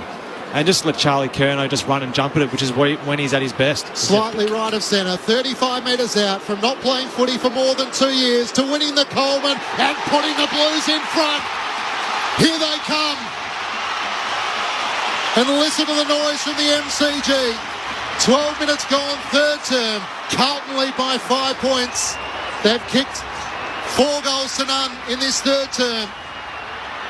6-5-41 to the Magpies, 5-6-36. Well, you can talk about how good that kick was, but I want to talk about the special forward attributes that this kid's got.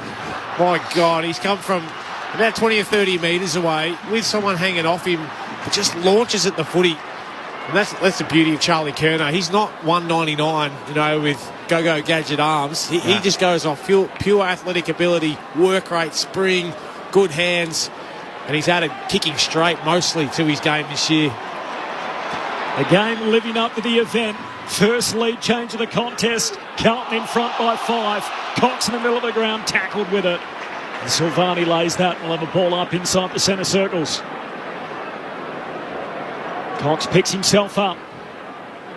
Silvani rucking for Carlton. Cox just knocks it forward. Sard knocks it down and then just sockers it high up and under out towards the members' wing. Punched forward by side bottom. Marchbank there for the Blues. Hand pass to Doherty off half back. Kicks down the wing. Quaynor leaping up over Motlop. No mark. Nick Dacos can't keep it in. And a boundary throw in right on halfway. Carlton by 5 points. They've kicked 4 quick goals to start the third quarter, which is only 13 minutes old. Been really smart here, Carlton, around the stoppages because he's got Mason Cox going against Jack Silvani, so he's going to want to try and get out in space. So most Carlton midfielders need to be on the back shoulder and waiting for that outside ball. Both Michael Voss and Craig McRae coaching from the bench. They're watching on like all of us at the moment from the throw-in. There's nowhere for Lipinski to go as he's locked up by O'Brien. In fact, it was Setterfield who laid the tackle. Cox and Silvani. Cox wins it down to McRae, tries to break away from Cripps. Doherty's hand pass just gains territory. Side bottom onto it, brush the tackle. Quick 1-2 with Lipinski. Back to McRae, hard against the boundary. Turns to kick inboard, spoiled. Cripps gets it to Cottrell. Carlton to half forward. Quaynor works his way in front. Takes the intercepting mark against Motlop at left half back. Collingwood trail by 5 points. Quaynor from one back flank to the other. And Noble out of the defensive 50 finds Josh Dacos. Boundary line sub inside. Short kick to Hoskin Elliott. Carlton by 5. Hoskin Elliott looks inboard. Dangerous kick, but it's a good one. Lipinski marks outer edge of the centre square. Short kick to McRae.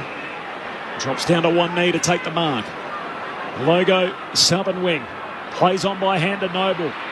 Draws the defender in McGovern. Hand pass out to Josh Dacos. Puts Collingwood inside 50. Cameron works his way to the front, takes the mark for Collingwood. It was well worked in the end, wasn't it, by Noble? Just didn't panic. You know, he had big brackets McGovern on the hop. He wanted to commit, but he didn't want to get stepped and allow them to have the overlap. So he played it reasonably well as a defender as well. But Dacos been a beautiful user all day. Just put it to Cameron's advantage. He slipped Jack Silvani. He's too big and too strong up in their forward line. So Darcy Cameron is shooting from right half forward. He'll kick from about 40 metres out. Collingwood need this to hold some momentum. He misses. Out to the left and behind. It's Collingwood's first score of this third term. 16 minutes into the third quarter. Pies 5-7. Carlton 6-5. Blues by 4 points, having trailed by as many as 20. They've kicked the only 4 goals of the third term. Williams brings the Blues back into play. Spots Stocker free. Worked it up to him. He takes the mark at right half back. Let's check in with Ben Cameron, St Kilda and Sydney. 2 points courtesy of Ben Long, who's kicked a goal. So the Saints leading by 2 points, 4 minutes away from quarter time. Thanks, Benny. So 3-3-21 to Sydney, 3-1-19. Inside 50. Cox flies in the pack. In front position. Mackay tries to knock it out. Nowhere for Crisp to go. He's tackled. Footy stuck to him.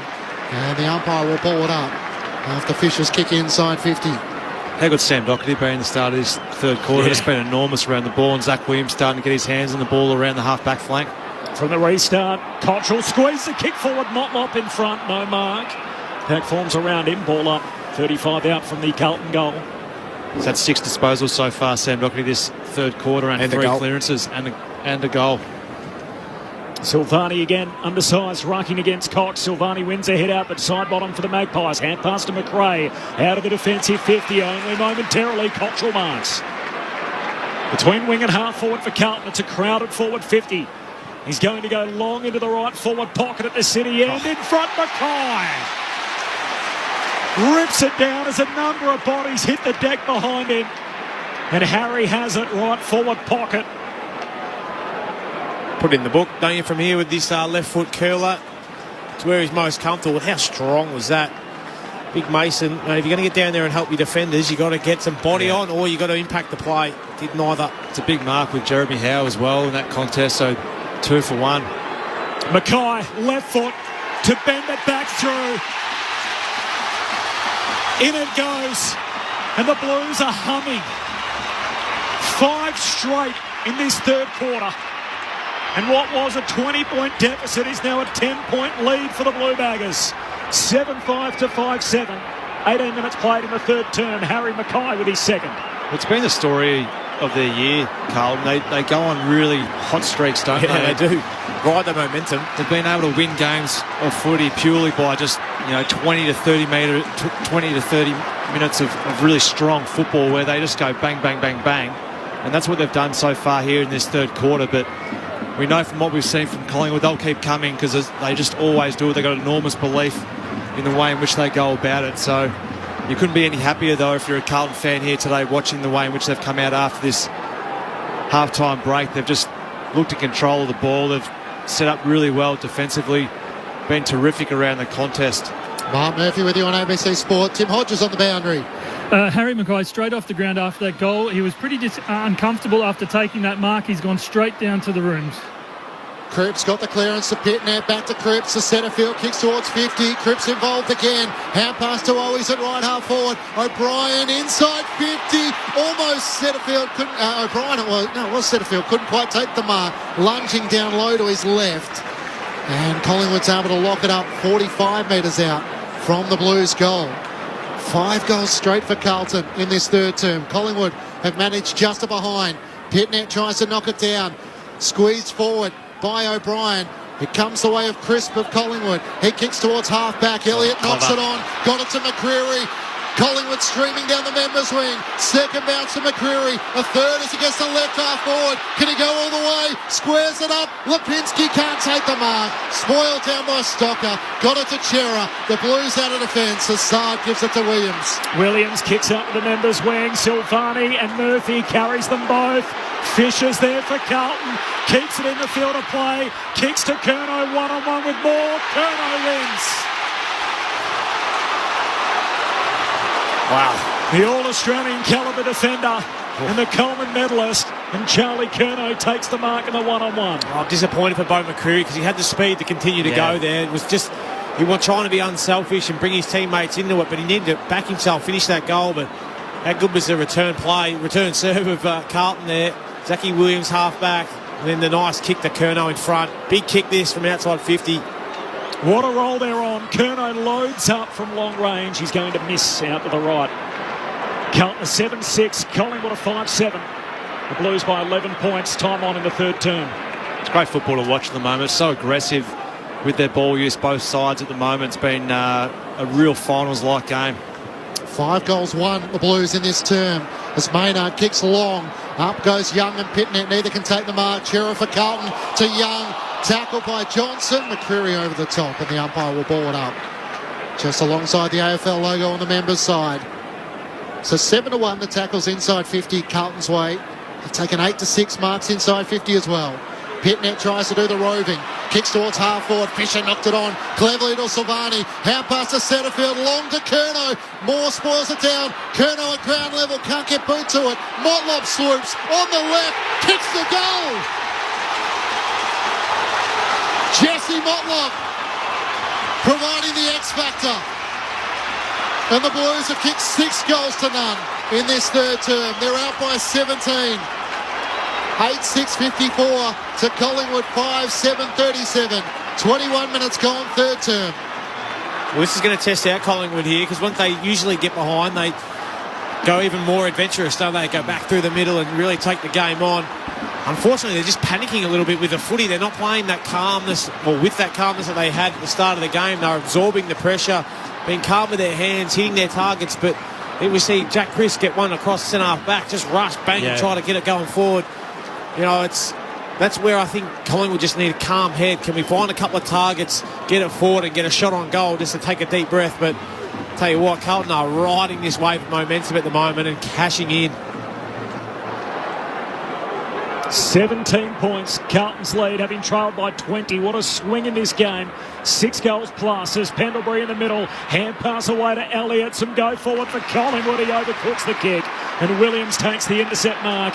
And here go Carlton on the slingshot. Short kick to Chera. Centre half back. The former Docker goes out to half forward. Howe racing back after it with Silvani. Howe goes to ground. Silvani stands up. His hand pass knocked down. And out of play, a boundary throwing 60 out from the Carlton goal. Tim Hodges in the front row. Harry Mackay back from the rooms, back on the ground. Amazingly, he went down to the rooms for a poke in the eye, which came after he kicked that goal from the boundary from his teammate Charlie Curnow. So thankfully he's okay. He's back on the ground, but that was serious friendly fire.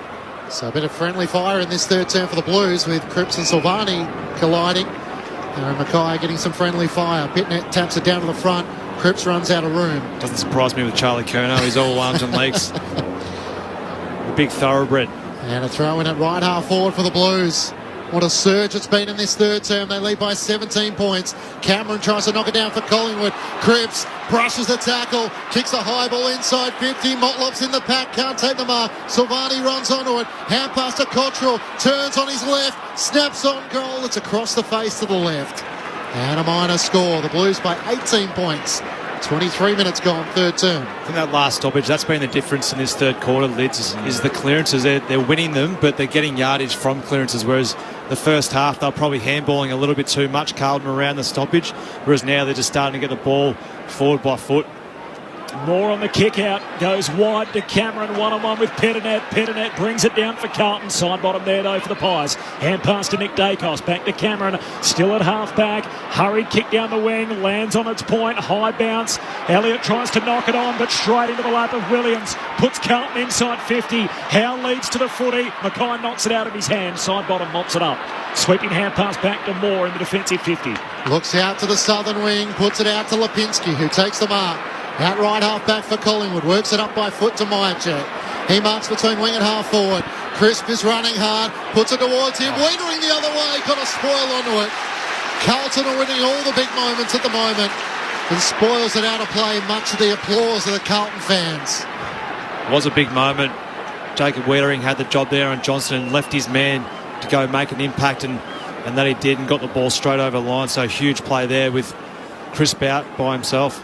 Carlton by 18 points, throwing back in on half forward for Collingwood. Cameron over the back to Pendlebury, hand pass to Maynard, to Nick Dacos on 50, over the top to Ginnivan. Can he go for goal? Turns on his left, yes he can! Ice cold! Jack Ginnivan with his third. And finally, Collingwood find a way to answer back. Carlton's lead cut back to 12 points. The Blues 8-7-55 to Collingwood 6-7-43.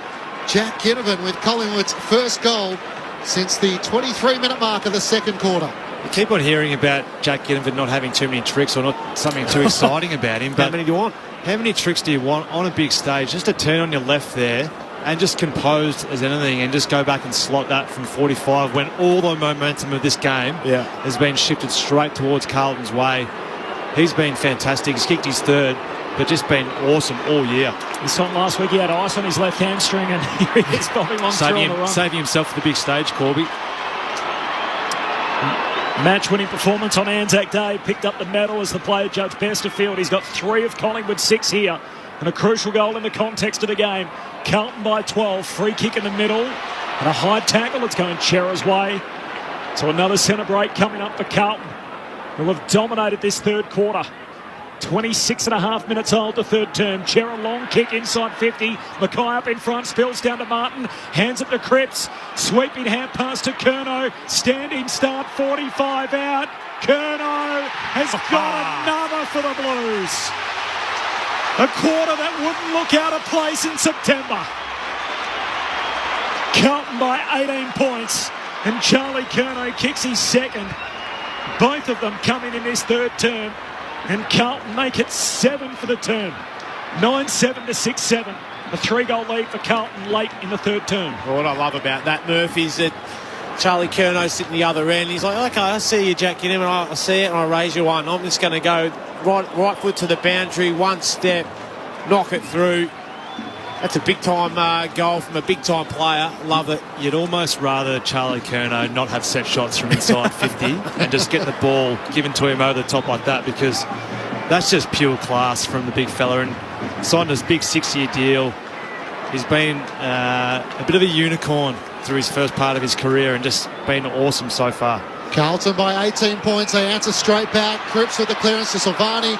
Non-officiating umpire says a whistle. He's not paid advantage, even though it's a Carlton free kick, and Doherty was about to kick inside 50. Let's get an update from Dockland, St Kilda and Sydney, Ben Cameron. Quarter time, Sydney leading by 5 points. Chad Warner with a great running goal, picked it up backward of the logo, couple of bounces, goal from inside the centre square. Sydney by 5. Setterfield's free kick in the end, kicks long towards 50. Cameron in front, spoiled it down from Curnow. Motlop gathers, he runs into Crisp.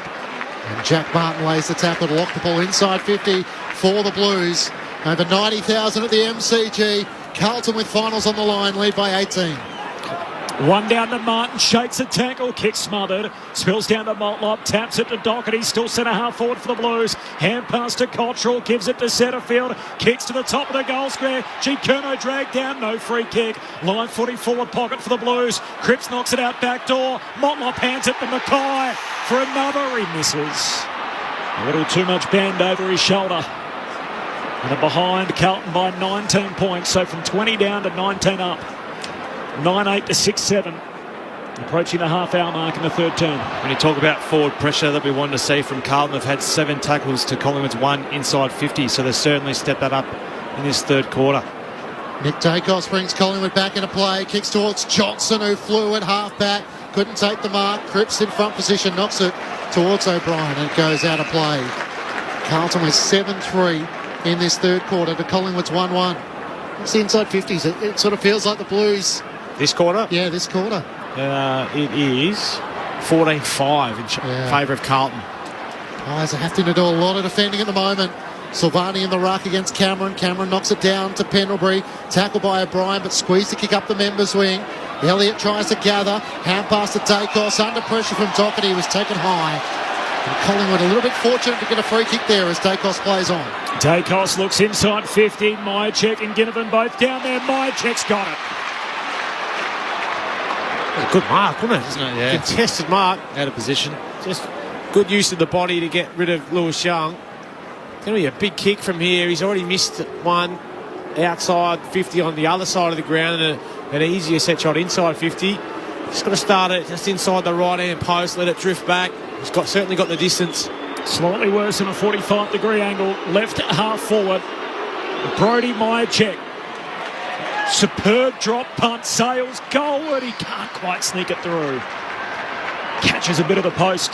And a minor score for Collingwood. So 9-8 to 6-8. A 3-goal lead for the Blues. Half-hour mark, third term. 43-30 inside 50s Carlton way at the moment.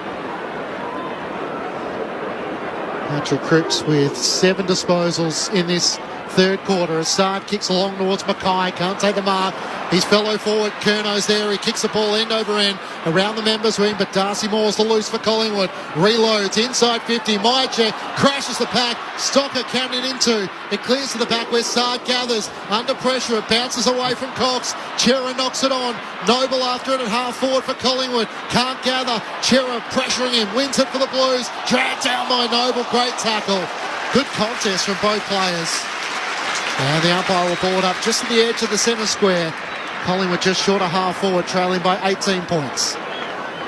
Chera's had a pretty good game. First one back. Missing with an adductor last week from the ball up.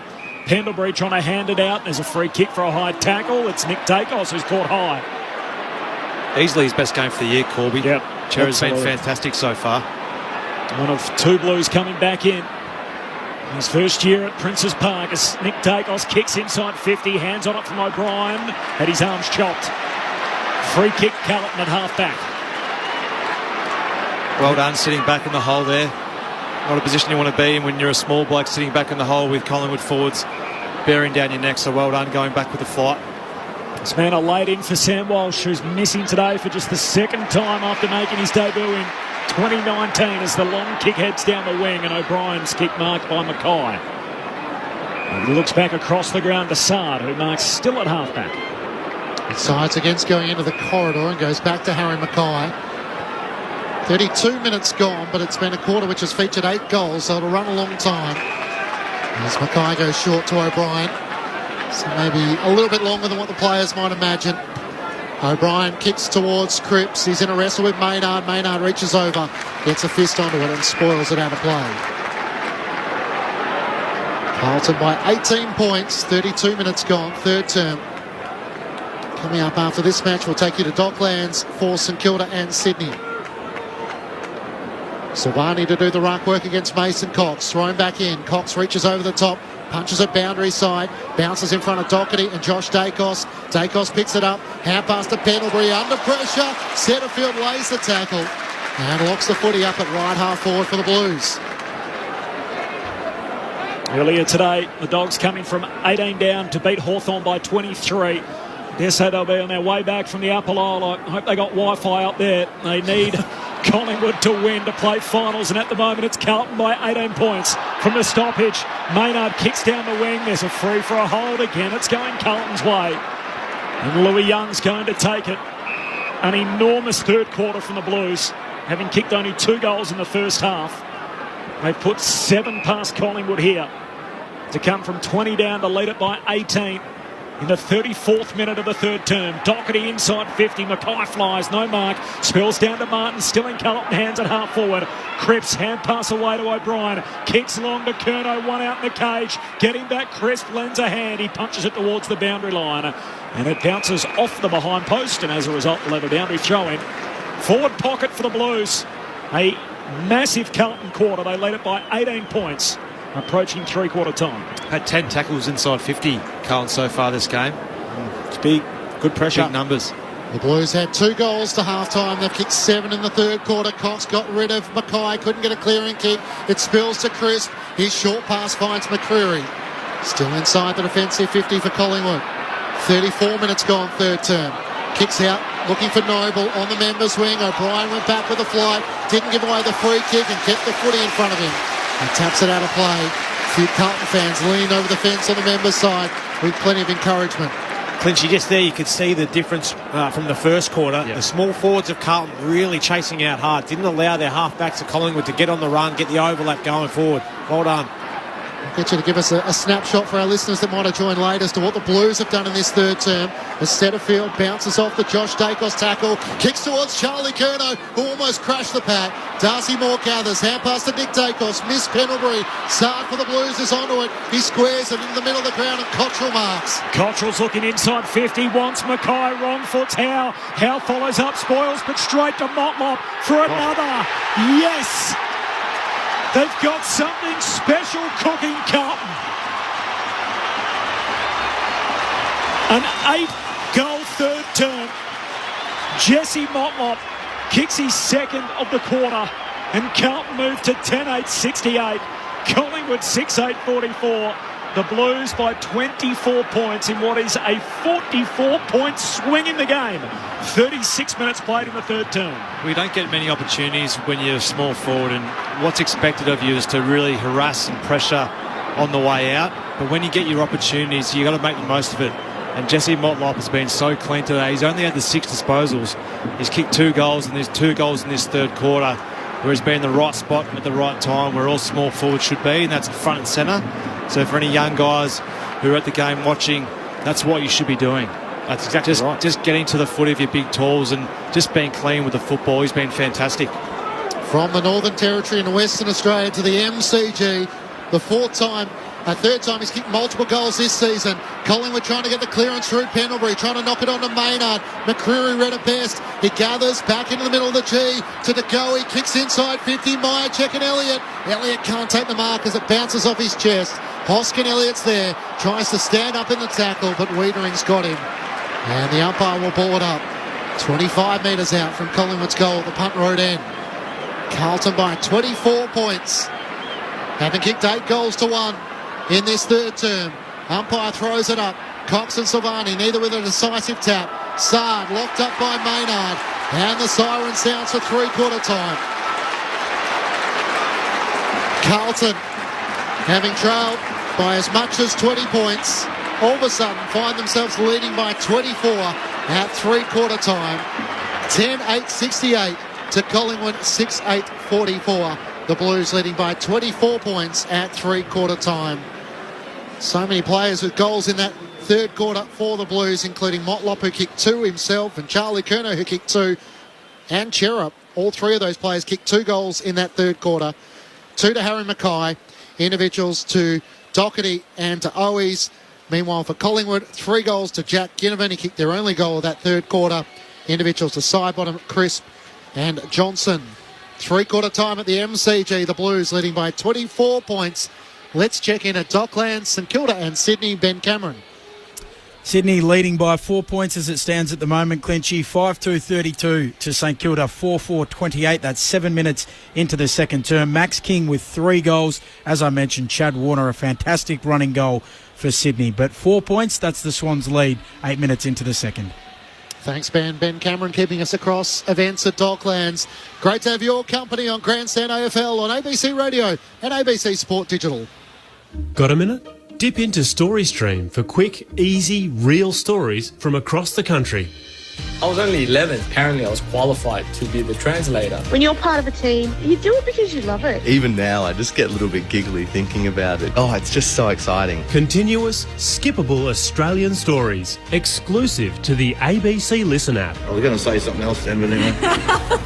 Blip. Look for StoryStream on the home screen of the ABC Listen app. The 2022 AFL Premiership season. Grandstand AFL. On ABC Radio and ABC Sport Digital. Right up, Pitnet knocks it forward. Silvani cannons into his own teammate and Cripps. It spills to Chera, who snaps on the left in the opening goal the way of the Blues. Pitnet tries to do the roving. Kicks towards half forward. Fisher knocked it on. Cleverly to Silvani. Hand pass to Setterfield. Long to Curnow. Moore spoils it down. Curnow at ground level. Can't get boot to it. Motlop swoops on the left. Kicks the goal. Cameron over the back to Pendlebury. Hand pass to Maynard. To Nick Dacos on 50. Over the top to Ginnivan. Can he go for goal? Turns on his left. Yes, he can. Ice cold. Chera long kick inside 50. Mackay up in front, spills down to Martin, hands it to Cripps. Sweeping hand pass to Curnow. Standing start, 45 out. Curnow has got another for the Blues. Cottrell's looking inside 50, wants Mackay, wrong foot's Howe. Howe follows up, spoils, but straight to Motlop for another. Yes! This is the 2022 AFL Premiership season. On ABC Radio and ABC Sport Digital. 3 quarters in the books, and Carlton playing for September lead Collingwood by 24 points, 10-8-68 to the Pies, 6-8-44, courtesy of an 8-goal-1 third term in which they went from trailing by 20 points to leading by 24 points with a quarter to play. Matt Clinch and Corbin Minimas calling all the action. Tim Hodges down on the boundary. The thoughts of your experts, Brett Delidio and Mark Murphy. Well, they call it the Premiership quarter for a reason. I remember when I was a kid growing up as a Blues supporter, I was asked Dad, what's the Premiership quarter mean? That's where the Blues were nearly at their best. They'd just go whack in that third quarter, put scores on the board, and that's exactly what they did there. But it was off the back of their ability to win it in the contest. And at the moment, they're plus 47, 137 to 90 contested possession. Not one Collingwood player is in double digits. Granted that Carlton have only got one player in double digits, but he's on 20 contested balls. Contested balls. That's Paddy Cripps. We saw him go down early. Everyone was like, "Oh no, he's done his ribs. We won't see him again. He's out for the rest of the year." But tell you what, Jeremy Brereton is he's come back from the dead. Lazarus hasn't he? What? And didn't even need a jab to go get back in. So you go down question how hard it was. Yeah, question how hard it was. But you can't question Paddy Cripps. But I think it was just more the fact that when they did get tackled, they didn't cough it up, which in the first half they probably tried to flick it, whereas then they accepted the tackle, thought, well, we're just going to acknowledge that that's a good tackle, let's get a repeat stoppage and go from there, because their clearance work today, in the first half they were still leading by 10, but they weren't getting much bang for buck, whereas in that third quarter they got more yardage on it, they got the ball on the boot and gave their forwards an opportunity. And when you've got forwards like they have in Charlie Curnow and Harry Mackay, they don't need too many opportunities to show their wares, because there's some enormous talent down there. And then you see the likes of Jesse Motlop get to their feet and kick two himself. So I've just really enjoyed during that third quarter watching Zach Williams. He looked like he was back to his best. Had no doubts. I know you were doubting him. I had no doubts. I wasn't doubting him, but when you miss 13 weeks, there is a few questions. So I had a few questions, but he was terrific in that third quarter. I've really liked Liam Stocker's game on Jamie Elliott. That's been the matchup that has really blanketed Jamie. What about this guy, Lewis Young? 10 intercept possessions. I reckon those three key backs in Young, Wiedering, Marchbank, and you could almost put McGovern into that to make it a foursome, but their ability at the moment to stand up, along with Williams, you spoke about, Sard giving them some dash, and Stocker as well on Jamie Elliott. They're the guys that basically set it up there in that third quarter. But what we do know is that Collingwood will keep on coming. They play an aggressive brand anyway, but when you're 4 goals down, you've got to be even more so aggressive. So no doubt we'll see some fireworks here in this last quarter, and it's all set up for a ripper, because a couple early. Just the belief of Collingwood this year is enormous, and they just will keep on coming. Live ladder has Collingwood down to 6, Carlton in the 8. Fremantle in the top 4. Here we go, final term. Carlton by 24 points. Pendlebury gets the clearance at Collingwood. Hand pass to Goey. Works it with Maynard. His kick is wide of Lipinski. Williams came charging in. Lipinski gathers to Ginnivan. The sidestep. The kick on the left to the goal line. Just denied as Young sees it through for a minor score. Carlton by 23 points. Opening 30 seconds of the final term. Pies are, of course, the kings of the comebacks. They've won 6 games this year when trailing at three-quarter time. That would have been a red-hot start, wouldn't it? Just to see that one. Add a little bit of spice. They're never beaten the Magpies. It's Carlton by 23. The opening minute of the final term as the long exiting kick comes out from McGovern out to half-back. Spills down to Cripps. He just bangs it down the wing for Carlton. Durden's onto it. He's off and running into open space. Kicks inside 50. Mackay hitting up. Spills the sprawling mark. More for the Magpies. Hand pass away to Crisp. The umpire's blowing advantage, telling them to keep going. Everybody stopped. Fisher for the Blues. Hand pass to Cripps. It's turned over. There's Crisper for Collingwood. Hand pass away to Lipinski, to Maynard, to Crisp. Collingwood back onto it. Nick Dacos to brother Josh, a little casual. He's mowed down by Mitch McGovern. Superb chase down tackle in the middle of the G. He had a great game, Josh Dacos, but what was he doing there? Sunday stroll. McGovern sees Fisher free on the members wing. He plays on, kicks it to him. Now the all-important kick inside 50. Curnow on the lead, can't take the mark. Front and centre, Murphy got it to Pendlebury. Hand pass over the top to Lipinski. Ran into a dead end. Fisher and Owies lays the tackle. Fisher kicks inside 50. Mackay up with his right arm, can't take the mark. And Quaynor with the support of Darcy Moore. Get it across the boundary line for a throw in the left forward pocket for the Blues. At the Punt Road end, Carlton by 23 points.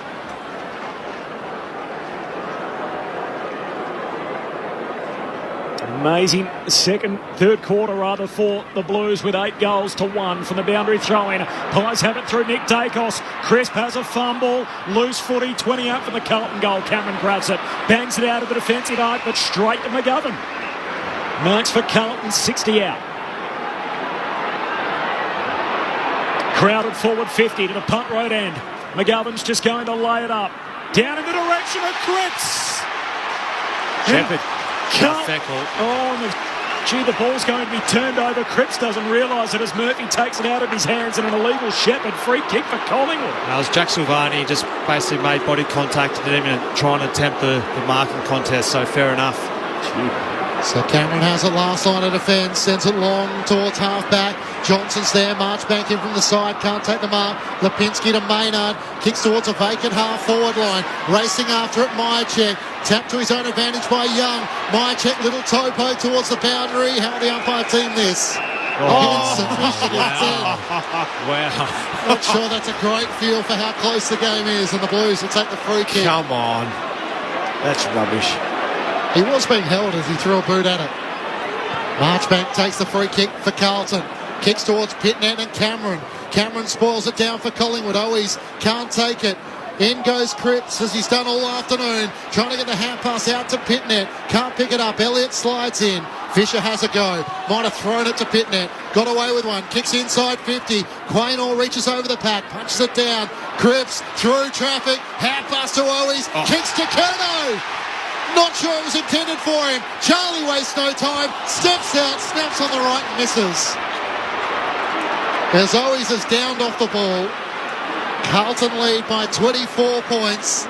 That would have been massive. Charlie Curnow 2-4 this afternoon. 4 go on final turn. So Darcy Moore spins the ball in his hands and then goes long from the kick out. It's intercepted by Louis Young, who's got it out of edge of the centre square.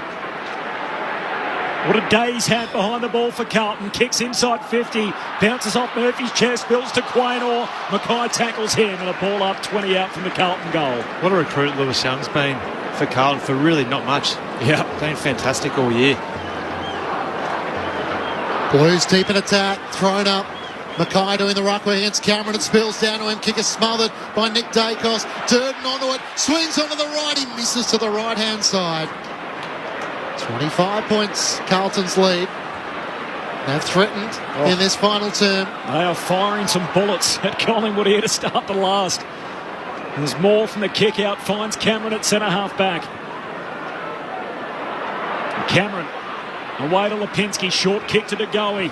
Can he take over this game? A superb drop punt out to McCreary, using the width of the G.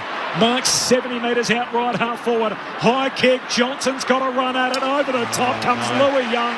There's a free in the marking contest to Collingwood.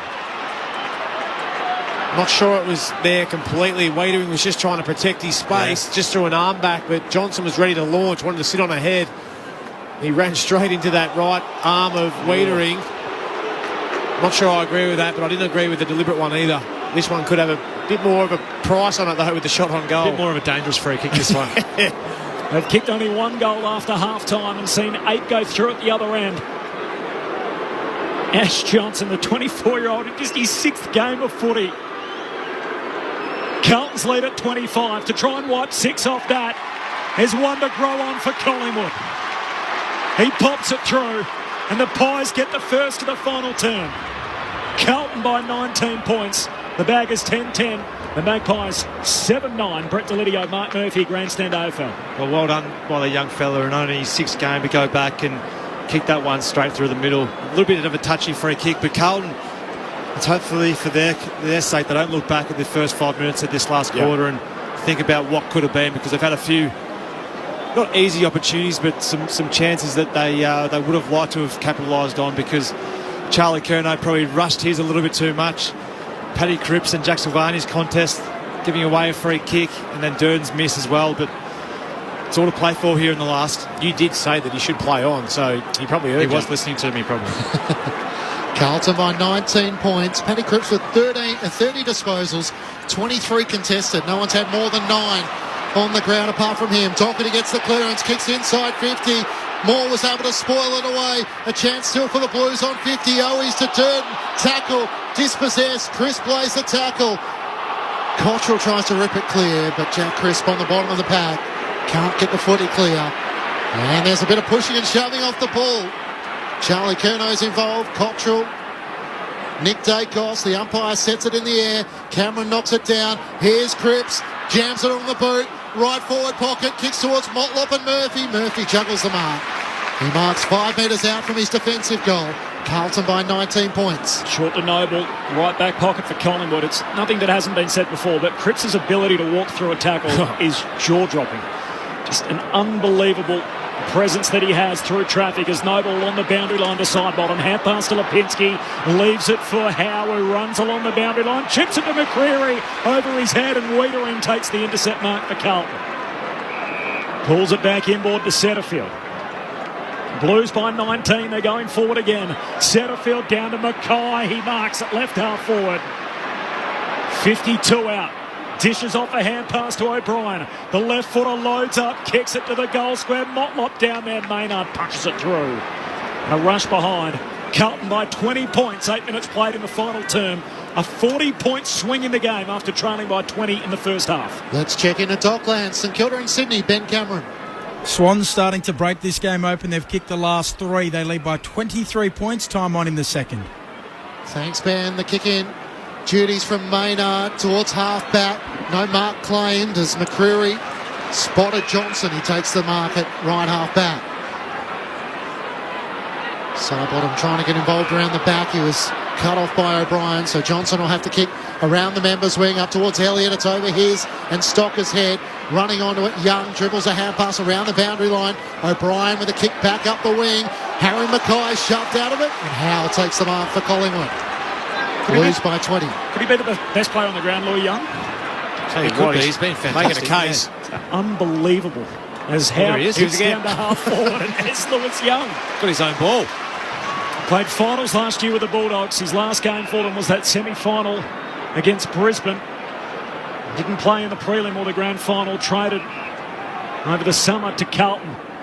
And he's desperate to get back to September in his new colours. Hands it to Doherty. He goes long to the wing, but Noble in the box seat marks in front of his opposite number 9, the Carlton captain. What he has been able to do is Collingwood are looking to go at every opportunity, really trying to get some speed on the ball, but they look up and there's Lewis Young or there's Jacob Wiedering. They just cannot get going. Noble darts out to his left and then kicks to centre half forward. Johnson leaps up. It's Louis Young from the back who spoils down to centre field. Couldn't get a kick away. Spills to Maynard. Always locks him up. A ball up here. Attacking edge of the centre square. Almost centre half forward for Collingwood coming home to the city end. It's Carlton by 20 points, 10 minutes into the last. Thrown up, Cox and Pitnet. Cox wins down the tap, but it's Cripps once more. His kick is smothered. Lipinski can't get a disposal away. Cox tries to knock it onto DeGoey. Put his head down, try to cannon forward. He couldn't get the footy clear. And the umpire will ball it up 45 metres out from Collingwood's goal at the city end. When I asked the question about Louis Young, by the way, Patrick Cripps has 32, 25 contested, 12 clearances. He might be hard to beat. Maynard, quick kick inside 50. Johnson couldn't take it. Zach Williams for the Blues. Kicks out of defence to Fisher and Noble in a tangle. Bounced off Curnow. Gathered by Sidebottom. Hand pass to Howe to Noble. Kicks inside 50. Elliott or Cox and Mason takes the mark. Jamie Elliott was coming out of the lead. Mason Cox turned back and was able to take the mark in front of him. I think I know who I'd rather have it in their hands, and I know who I reckon he was going for Jamie Elliott, but it just had that little tail on it, didn't it? Landed on Big Mason's chest, but he's very good from 30 out, though, Big Mason. That's a Moz. 5 goals, 8 so far this season for Mason Cox. Maybe the biggest kick so far this season. Cox comes in, pokes at it, and lets Stocker know about it. The biggest man on the ground gets involved, and Collingwood start their climb back. Carlton by 14 points. 10-11-71 to Collingwood 8-9-57. 11 minutes gone. Final term on ABC Sport. Well, in these big games, Lids, you've got to take your opportunities, and at the moment, Carlton in this last quarter haven't taken their opportunities. They've been pretty wayward in front of goals, but Collingwood, and that great kick by Noble, who could have been excused just for going long and just dumping it inside your forward 50 when you're under pressure. In these big games, there's huge pressure, but to lower the eyes and see the lead up, smart ball use, but they're making the most of their opportunities at the moment, Collingwood. Craig McKay taught him how to kick. He'd be happy with that one. This is their season's work right here in the remaining 20 minutes as Cox wins the tap. Down towards Cripps, he's tackled, lost it. Silvani tried to clear, taken by De Goey. His hand pass back under a number of bodies which form alongside the centre circles, and a ball up. 12 minutes played, final term. Carlton by 14. Blues must win to play finals. They lose and the Dogs advance, while Collingwood for the double chance must win.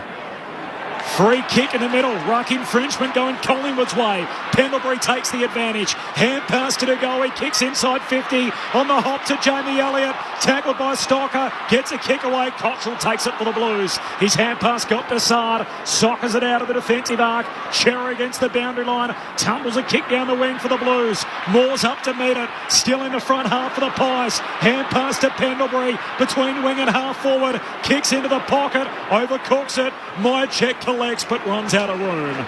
And a boundary throw in. He gets a shove from Louis Young, who goes back to pick up the Collingwood forward. The boundary throw in, forward pocket for the Magpies. Carlton by 14 points, 13 played in the last. There's just so much riding on every contest, isn't there? Every disposal counts.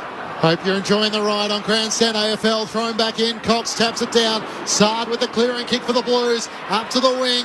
On top of Mackay. Can't take the mark. Moore spoils it down. Over the footy Owies as Darcy Moore tries to knock it out for Collingwood. Noble taken high. As Harry Mackay tried to lay the tackle. John Noble to take the free kick on the southern wing. 13 minutes gone, final term. Veers out to the right. Carlton by 14. Kicks inside 50. Marchbank set himself. Couldn't take the mark. Young with a clearing kick straight back to where it came. Howe back with the flight. Can't take the mark. Martin crashed into an opponent in Howe. Won the ball for the Blues. Gathered by Curnow. Nothing further afield. So he works it back. Found Chera. He goes short to Cottrell. Same position. Outer wing. Blues by 14. Unless the Pies can change the script here, they're headed towards a cutthroat final with Richmond.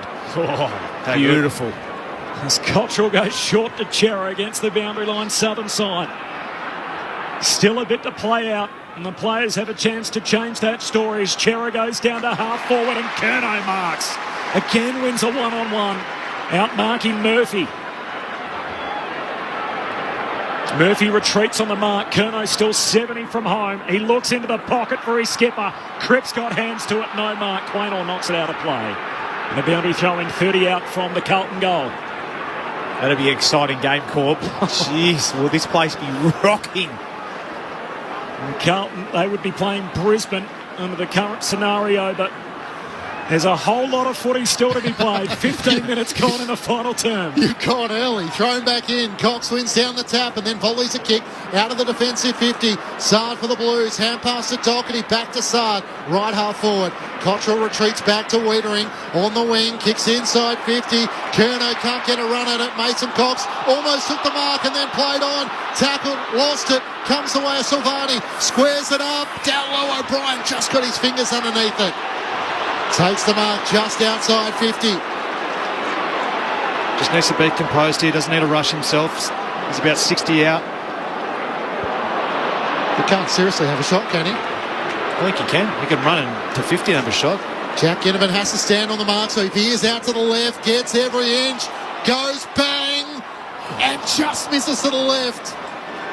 Maybe he knew better than I. He got the distance comfortably. Carlton by 15 points, 16 minutes gone, final term. Hanging for just a moment like that for the crowd just to erupt. Collingwood either keep coming or Carlton finish him. Pies with their top four hopes on the line. Long kick in the middle of the ground from Howe. Bounces alongside the centre circles. Silvani tackled by Johnson, lost it. And Williams for the Blues. Hand pass to Sard, kicks wide for O'Brien. He missed moments ago with his long-range set shot. Comes out wide to Doherty. He's been enormous again. Marks in front of the Collingwood interchange. What a season he's had. A 15-point lead for the Blues. 16 gone in the last. Heads out wide. Mackay. Over 3 bodies. Rips it down at half forward for Carlton. Jamie Elliott's junction here. It is, isn't it? Wrong side for him as a lefty, but tell you what, his arms just extend, don't they? Like across the pack. His body seems like it's way out of position, but his arms just keep going. Well, he's just too big, so if you just put it out in space, he can do the rest and just got long arms. Mackay's 55 out.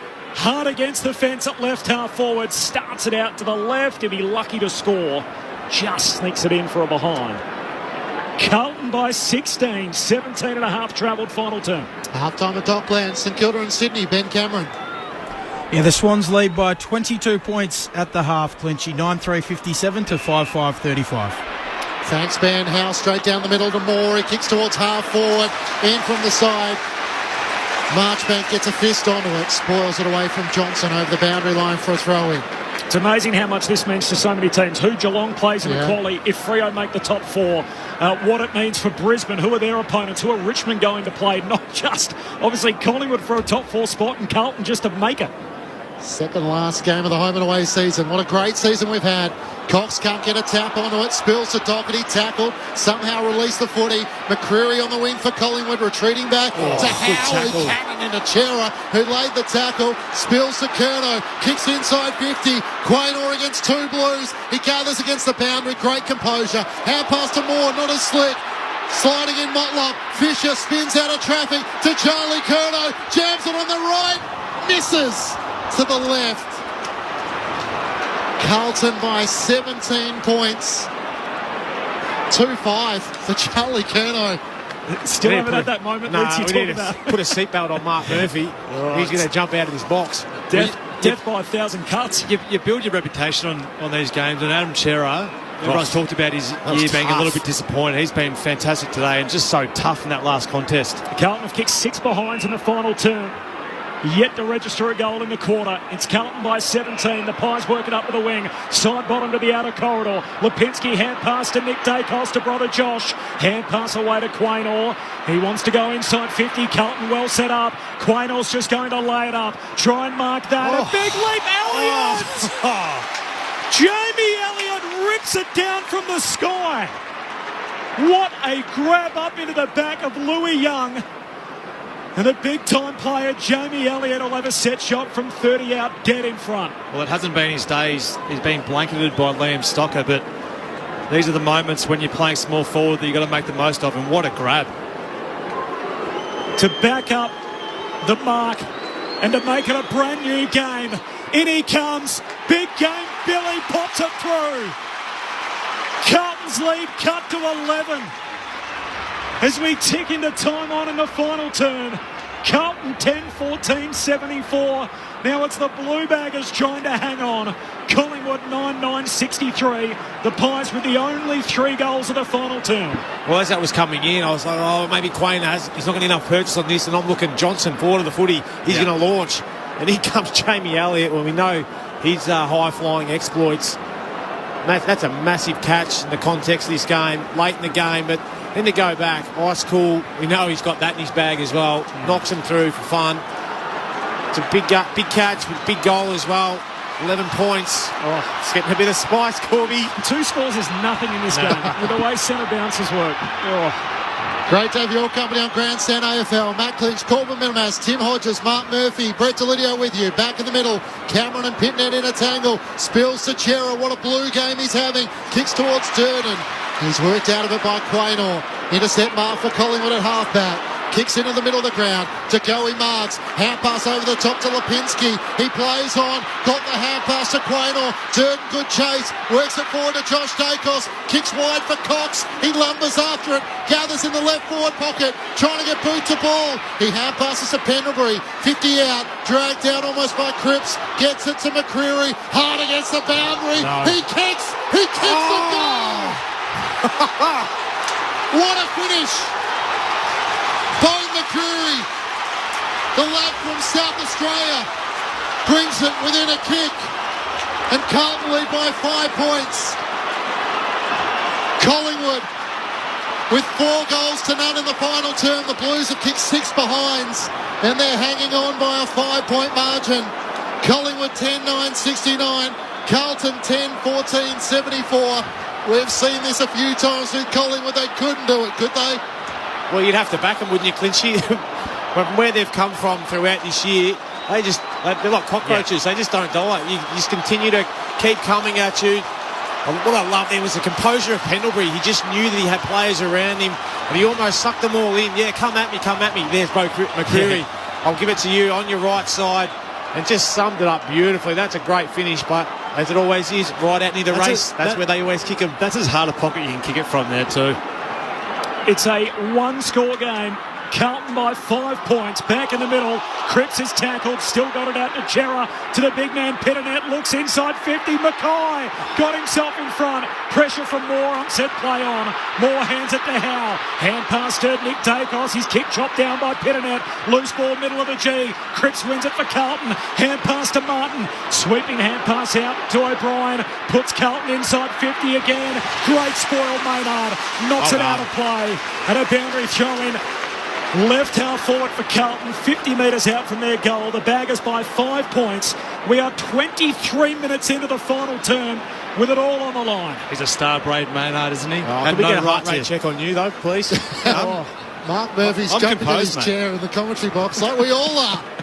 Thrown back in, Cameron and Pitnet knocks it down to Doherty, kicks Carlton into attack. Curnow, Maynard with another fist in there. Worked his way to the front and spoils it out of play. Left forward pocket. Craig on the SMS. Grandstand's made it even better, and I'm a Hawks fan. Thanks for the call. Marcus, first half on the train to Ballarat, second half on the bus to Ballarat. Hate both teams, but loving the call. Awesome game from Graham in Perth. Great call. A Freo supporter cheering on the Blues. Toss back into play. Cameron knocks it down for Collingwood. It spills out. Quick kick out of the congestion. It's marked by O'Brien. As Cameron got the kick forward, O'Brien goes short to Doherty. He marks it left half forward for the Blues. Carlton by 5 points. Holding the footy is okay for them. Kicks to the pocket, looking for Harry. It's too wide. Out of bounds on the full. Collingwood to take it back through. Darcy Moore in the right back pocket with 24 minutes gone in the final term. 7 times since round 13, the Pies have come from 3 or more goals down to win. They're trying to make it 8 here. An amazing season as the kick from Moore goes across the goal mouth to Howe. And both teams in different stages have been in winning positions. Just the way we like it as a neutral footy fan. As Howe finds Ginnivan at half-back. 25 gone final term. Carlton by 5 points. Ginnivan long kick inside the centre square. Reaching for it. Cameron Mark not paid. Hurry kick to half forward. Wiedering's back to save the day for Carlton. Kicks down the wing. And the mark taken by Marchbank. A chance to breathe for Carlton. 3 minutes and change on the game clock. The Baggers by 5 points. Well, what have they learnt from last week, Carlton? Yes. Similar position. Collingwood with the only 4 goals of the final term. Marchbank long down the line. Mackay flies. Can't take the mark. Pendlebury with all his experience inboard to Josh Dacos. Kicks over the head of Lipinski. Onto it O'Brien for the Blues. Hand pass to Fisher to Doherty. Jams it on the boot. Inside 50. Quaynor underneath. Moore spoils it in the middle of the ground. Josh Dacos gathers. Back edge of the centre square. Looks out wide to the southern wing. Ginnivan the target. Marchbank spoils it down. Degoe crumbs it. Hand pass over the top. Hoskin Elliott didn't get the bounce. Onto it Cottrell. The Blues take it back at right half back. Kicks around the southern wing. Mackay takes the mark. Oh, that all-important bounce of the oval footy. Still 2 minutes 20 to go. Carlton by 5 points. The kick from Mackay down to Curnow. And he says, everybody just chill out. 70 out against the boundary line at right half forward. There it is. There it is. Oh. Told to go. He's just going to go with a contest kick. A high ball inside 50. Cripps down there. Pack forms. Spills to Nick Dacos at Collingwood. Hand pass to Maynard. Kicks in the centre square. Mark taken by Pendlebury. Here go the Pies on the counter attack. Down 5. Kicks for Ginnivan. 1-on-1 with Sard. He shepherds. It's through to Elliott. Of course it's Elliott. On the run. It's happening again. It's happening again for Collingwood. And for Carlton, the Pies are in front by a point with 27 minutes elapsed in the final term. 11-9-75. Carlton 10-14-74 in front of 90,000 plus. Carlton's finals hopes are shaky again, and the Pies' top four ambitions are back on. I can't believe what we've just seen there, from looking like an easy hit-up lead to going in long. And just the way in which they moved the ball then, Collingwood was straight through the middle and had numbers out the back too. They could have ruffled it. But that was so good. I've got goosebumps. I'm sitting next to a pancake in Mark Murphy. There's still time, Murph. We can come back from here. 1 minute 43 to go. September on the line for the Blues. Top four for the Pies, and it comes down to this. In the middle of the ground, tap goes away Lipinski. He squeezes a kick out towards half forward. It's wide, the foot race is on. Awkward bounce for Cottrell. Saad gathers, tackled by Ginnivan. Got it to Cripps, kicks it in the middle of the ground. Pitnet back to Cripps, runs into a dead end. Tackle laid by Pendlebury, gets it to Williams. Kicks out wide for Doherty, right half forward. Quaynor tries to corral him, kicks up forward to Durden. Here's Carlton's chance. A draw gets Carlton in. If they get 2 points, they will advance. 27 minutes gone. 1 minute to go. He kicks to the pocket. Who to? And Jeremy Howe takes an uncontested mark in the left back pocket. Collingwood by a point. Final minute on the game clock. Carlton need a score to go to September. As Howe goes long to a contest at half-back, it's knocked towards the boundary line. Cottrell can't keep it in. And a boundary throw in, 60 out from the Carlton goal. Collingwood by a point. Current score has Bulldogs in, so a point won't do it.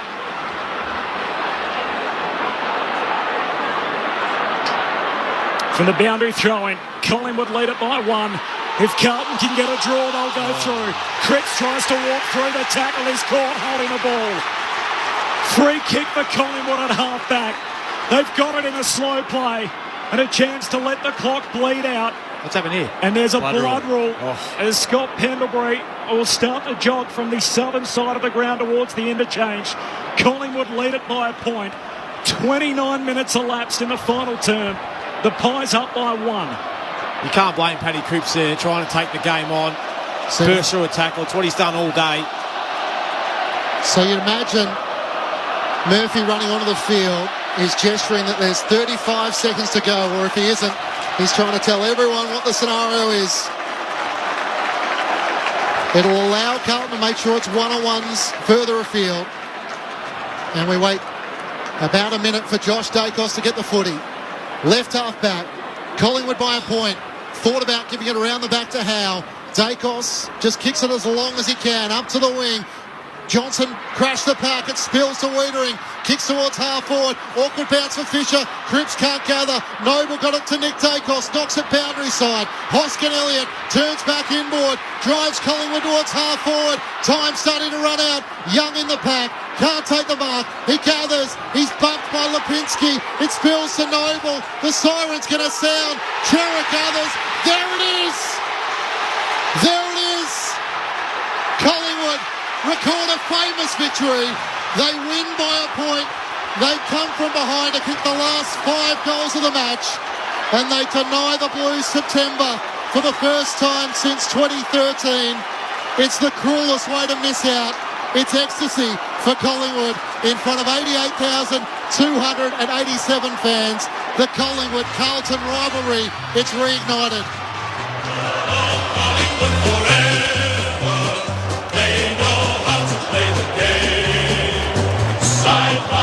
They stick together to uphold the Magpies' name.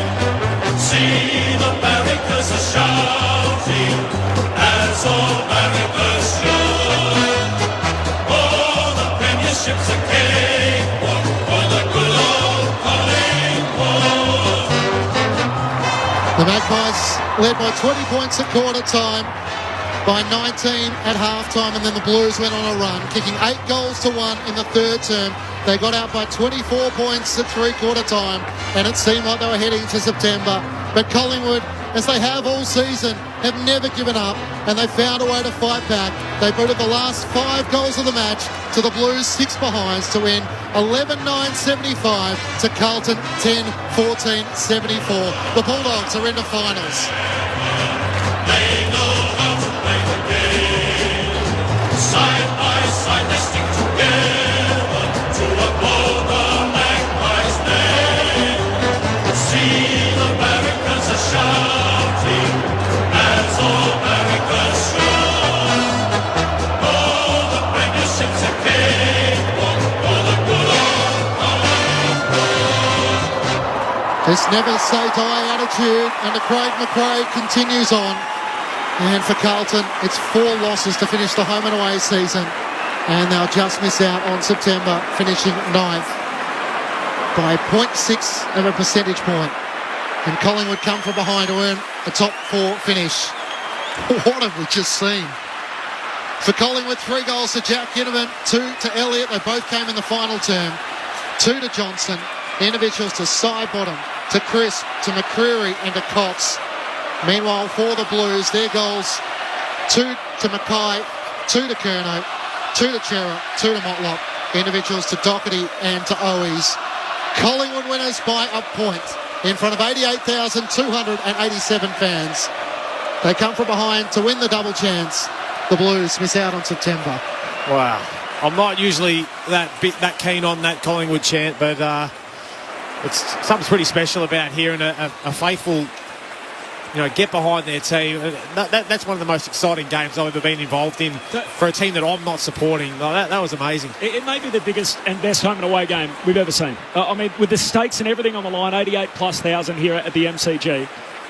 I'm not sure it gets better than that. No, it had everything, didn't it? It looked like Collingwood at half-time were just going to not run away with it, but they just looked like the superior side. And then we saw a third quarter where Carlton just looked irresistible, piling on goal after goal. And that last quarter, Carlton had their opportunities.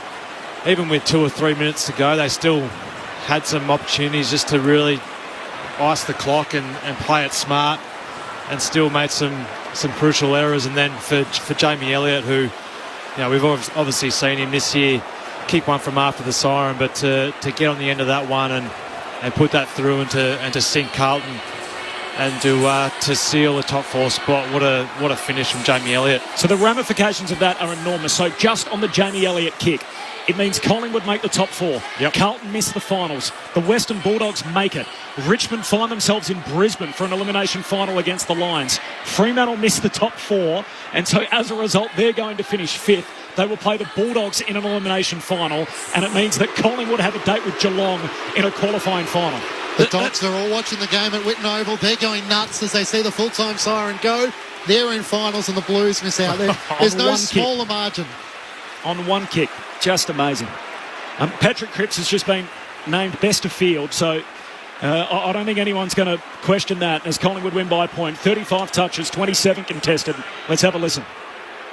Playing this game, we've had one of my best mates go through a tough battle this year, and it means so much to our group. To Collingwood, I wish you guys all the best. Admire what you guys have done this year, so go to the finals. And lastly, I'd just like to thank all the fans who come out today, especially the Carlton supporters. Sorry couldn't get a dump in today. Thanks. Carlton captain Patrick Cripps, there's not more he could have done.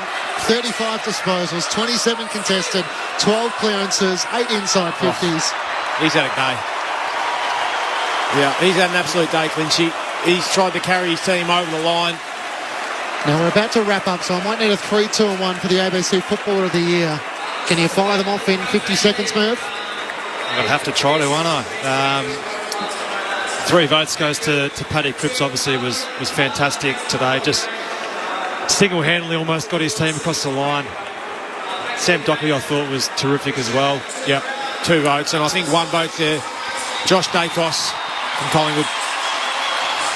So they're the votes from Mark Murphy and the ABC Footballer of the Year. We're going to take you straight to Toplands because obviously top 2 is on the line for Sydney and St Kilda. So to Joel Peterson, Jess Webster, Brad Saul, Luke Paul and Lauren Borden, we're going to get an interview hopefully from both the Collingwood and the Carlton rooms. We'll bring it to you.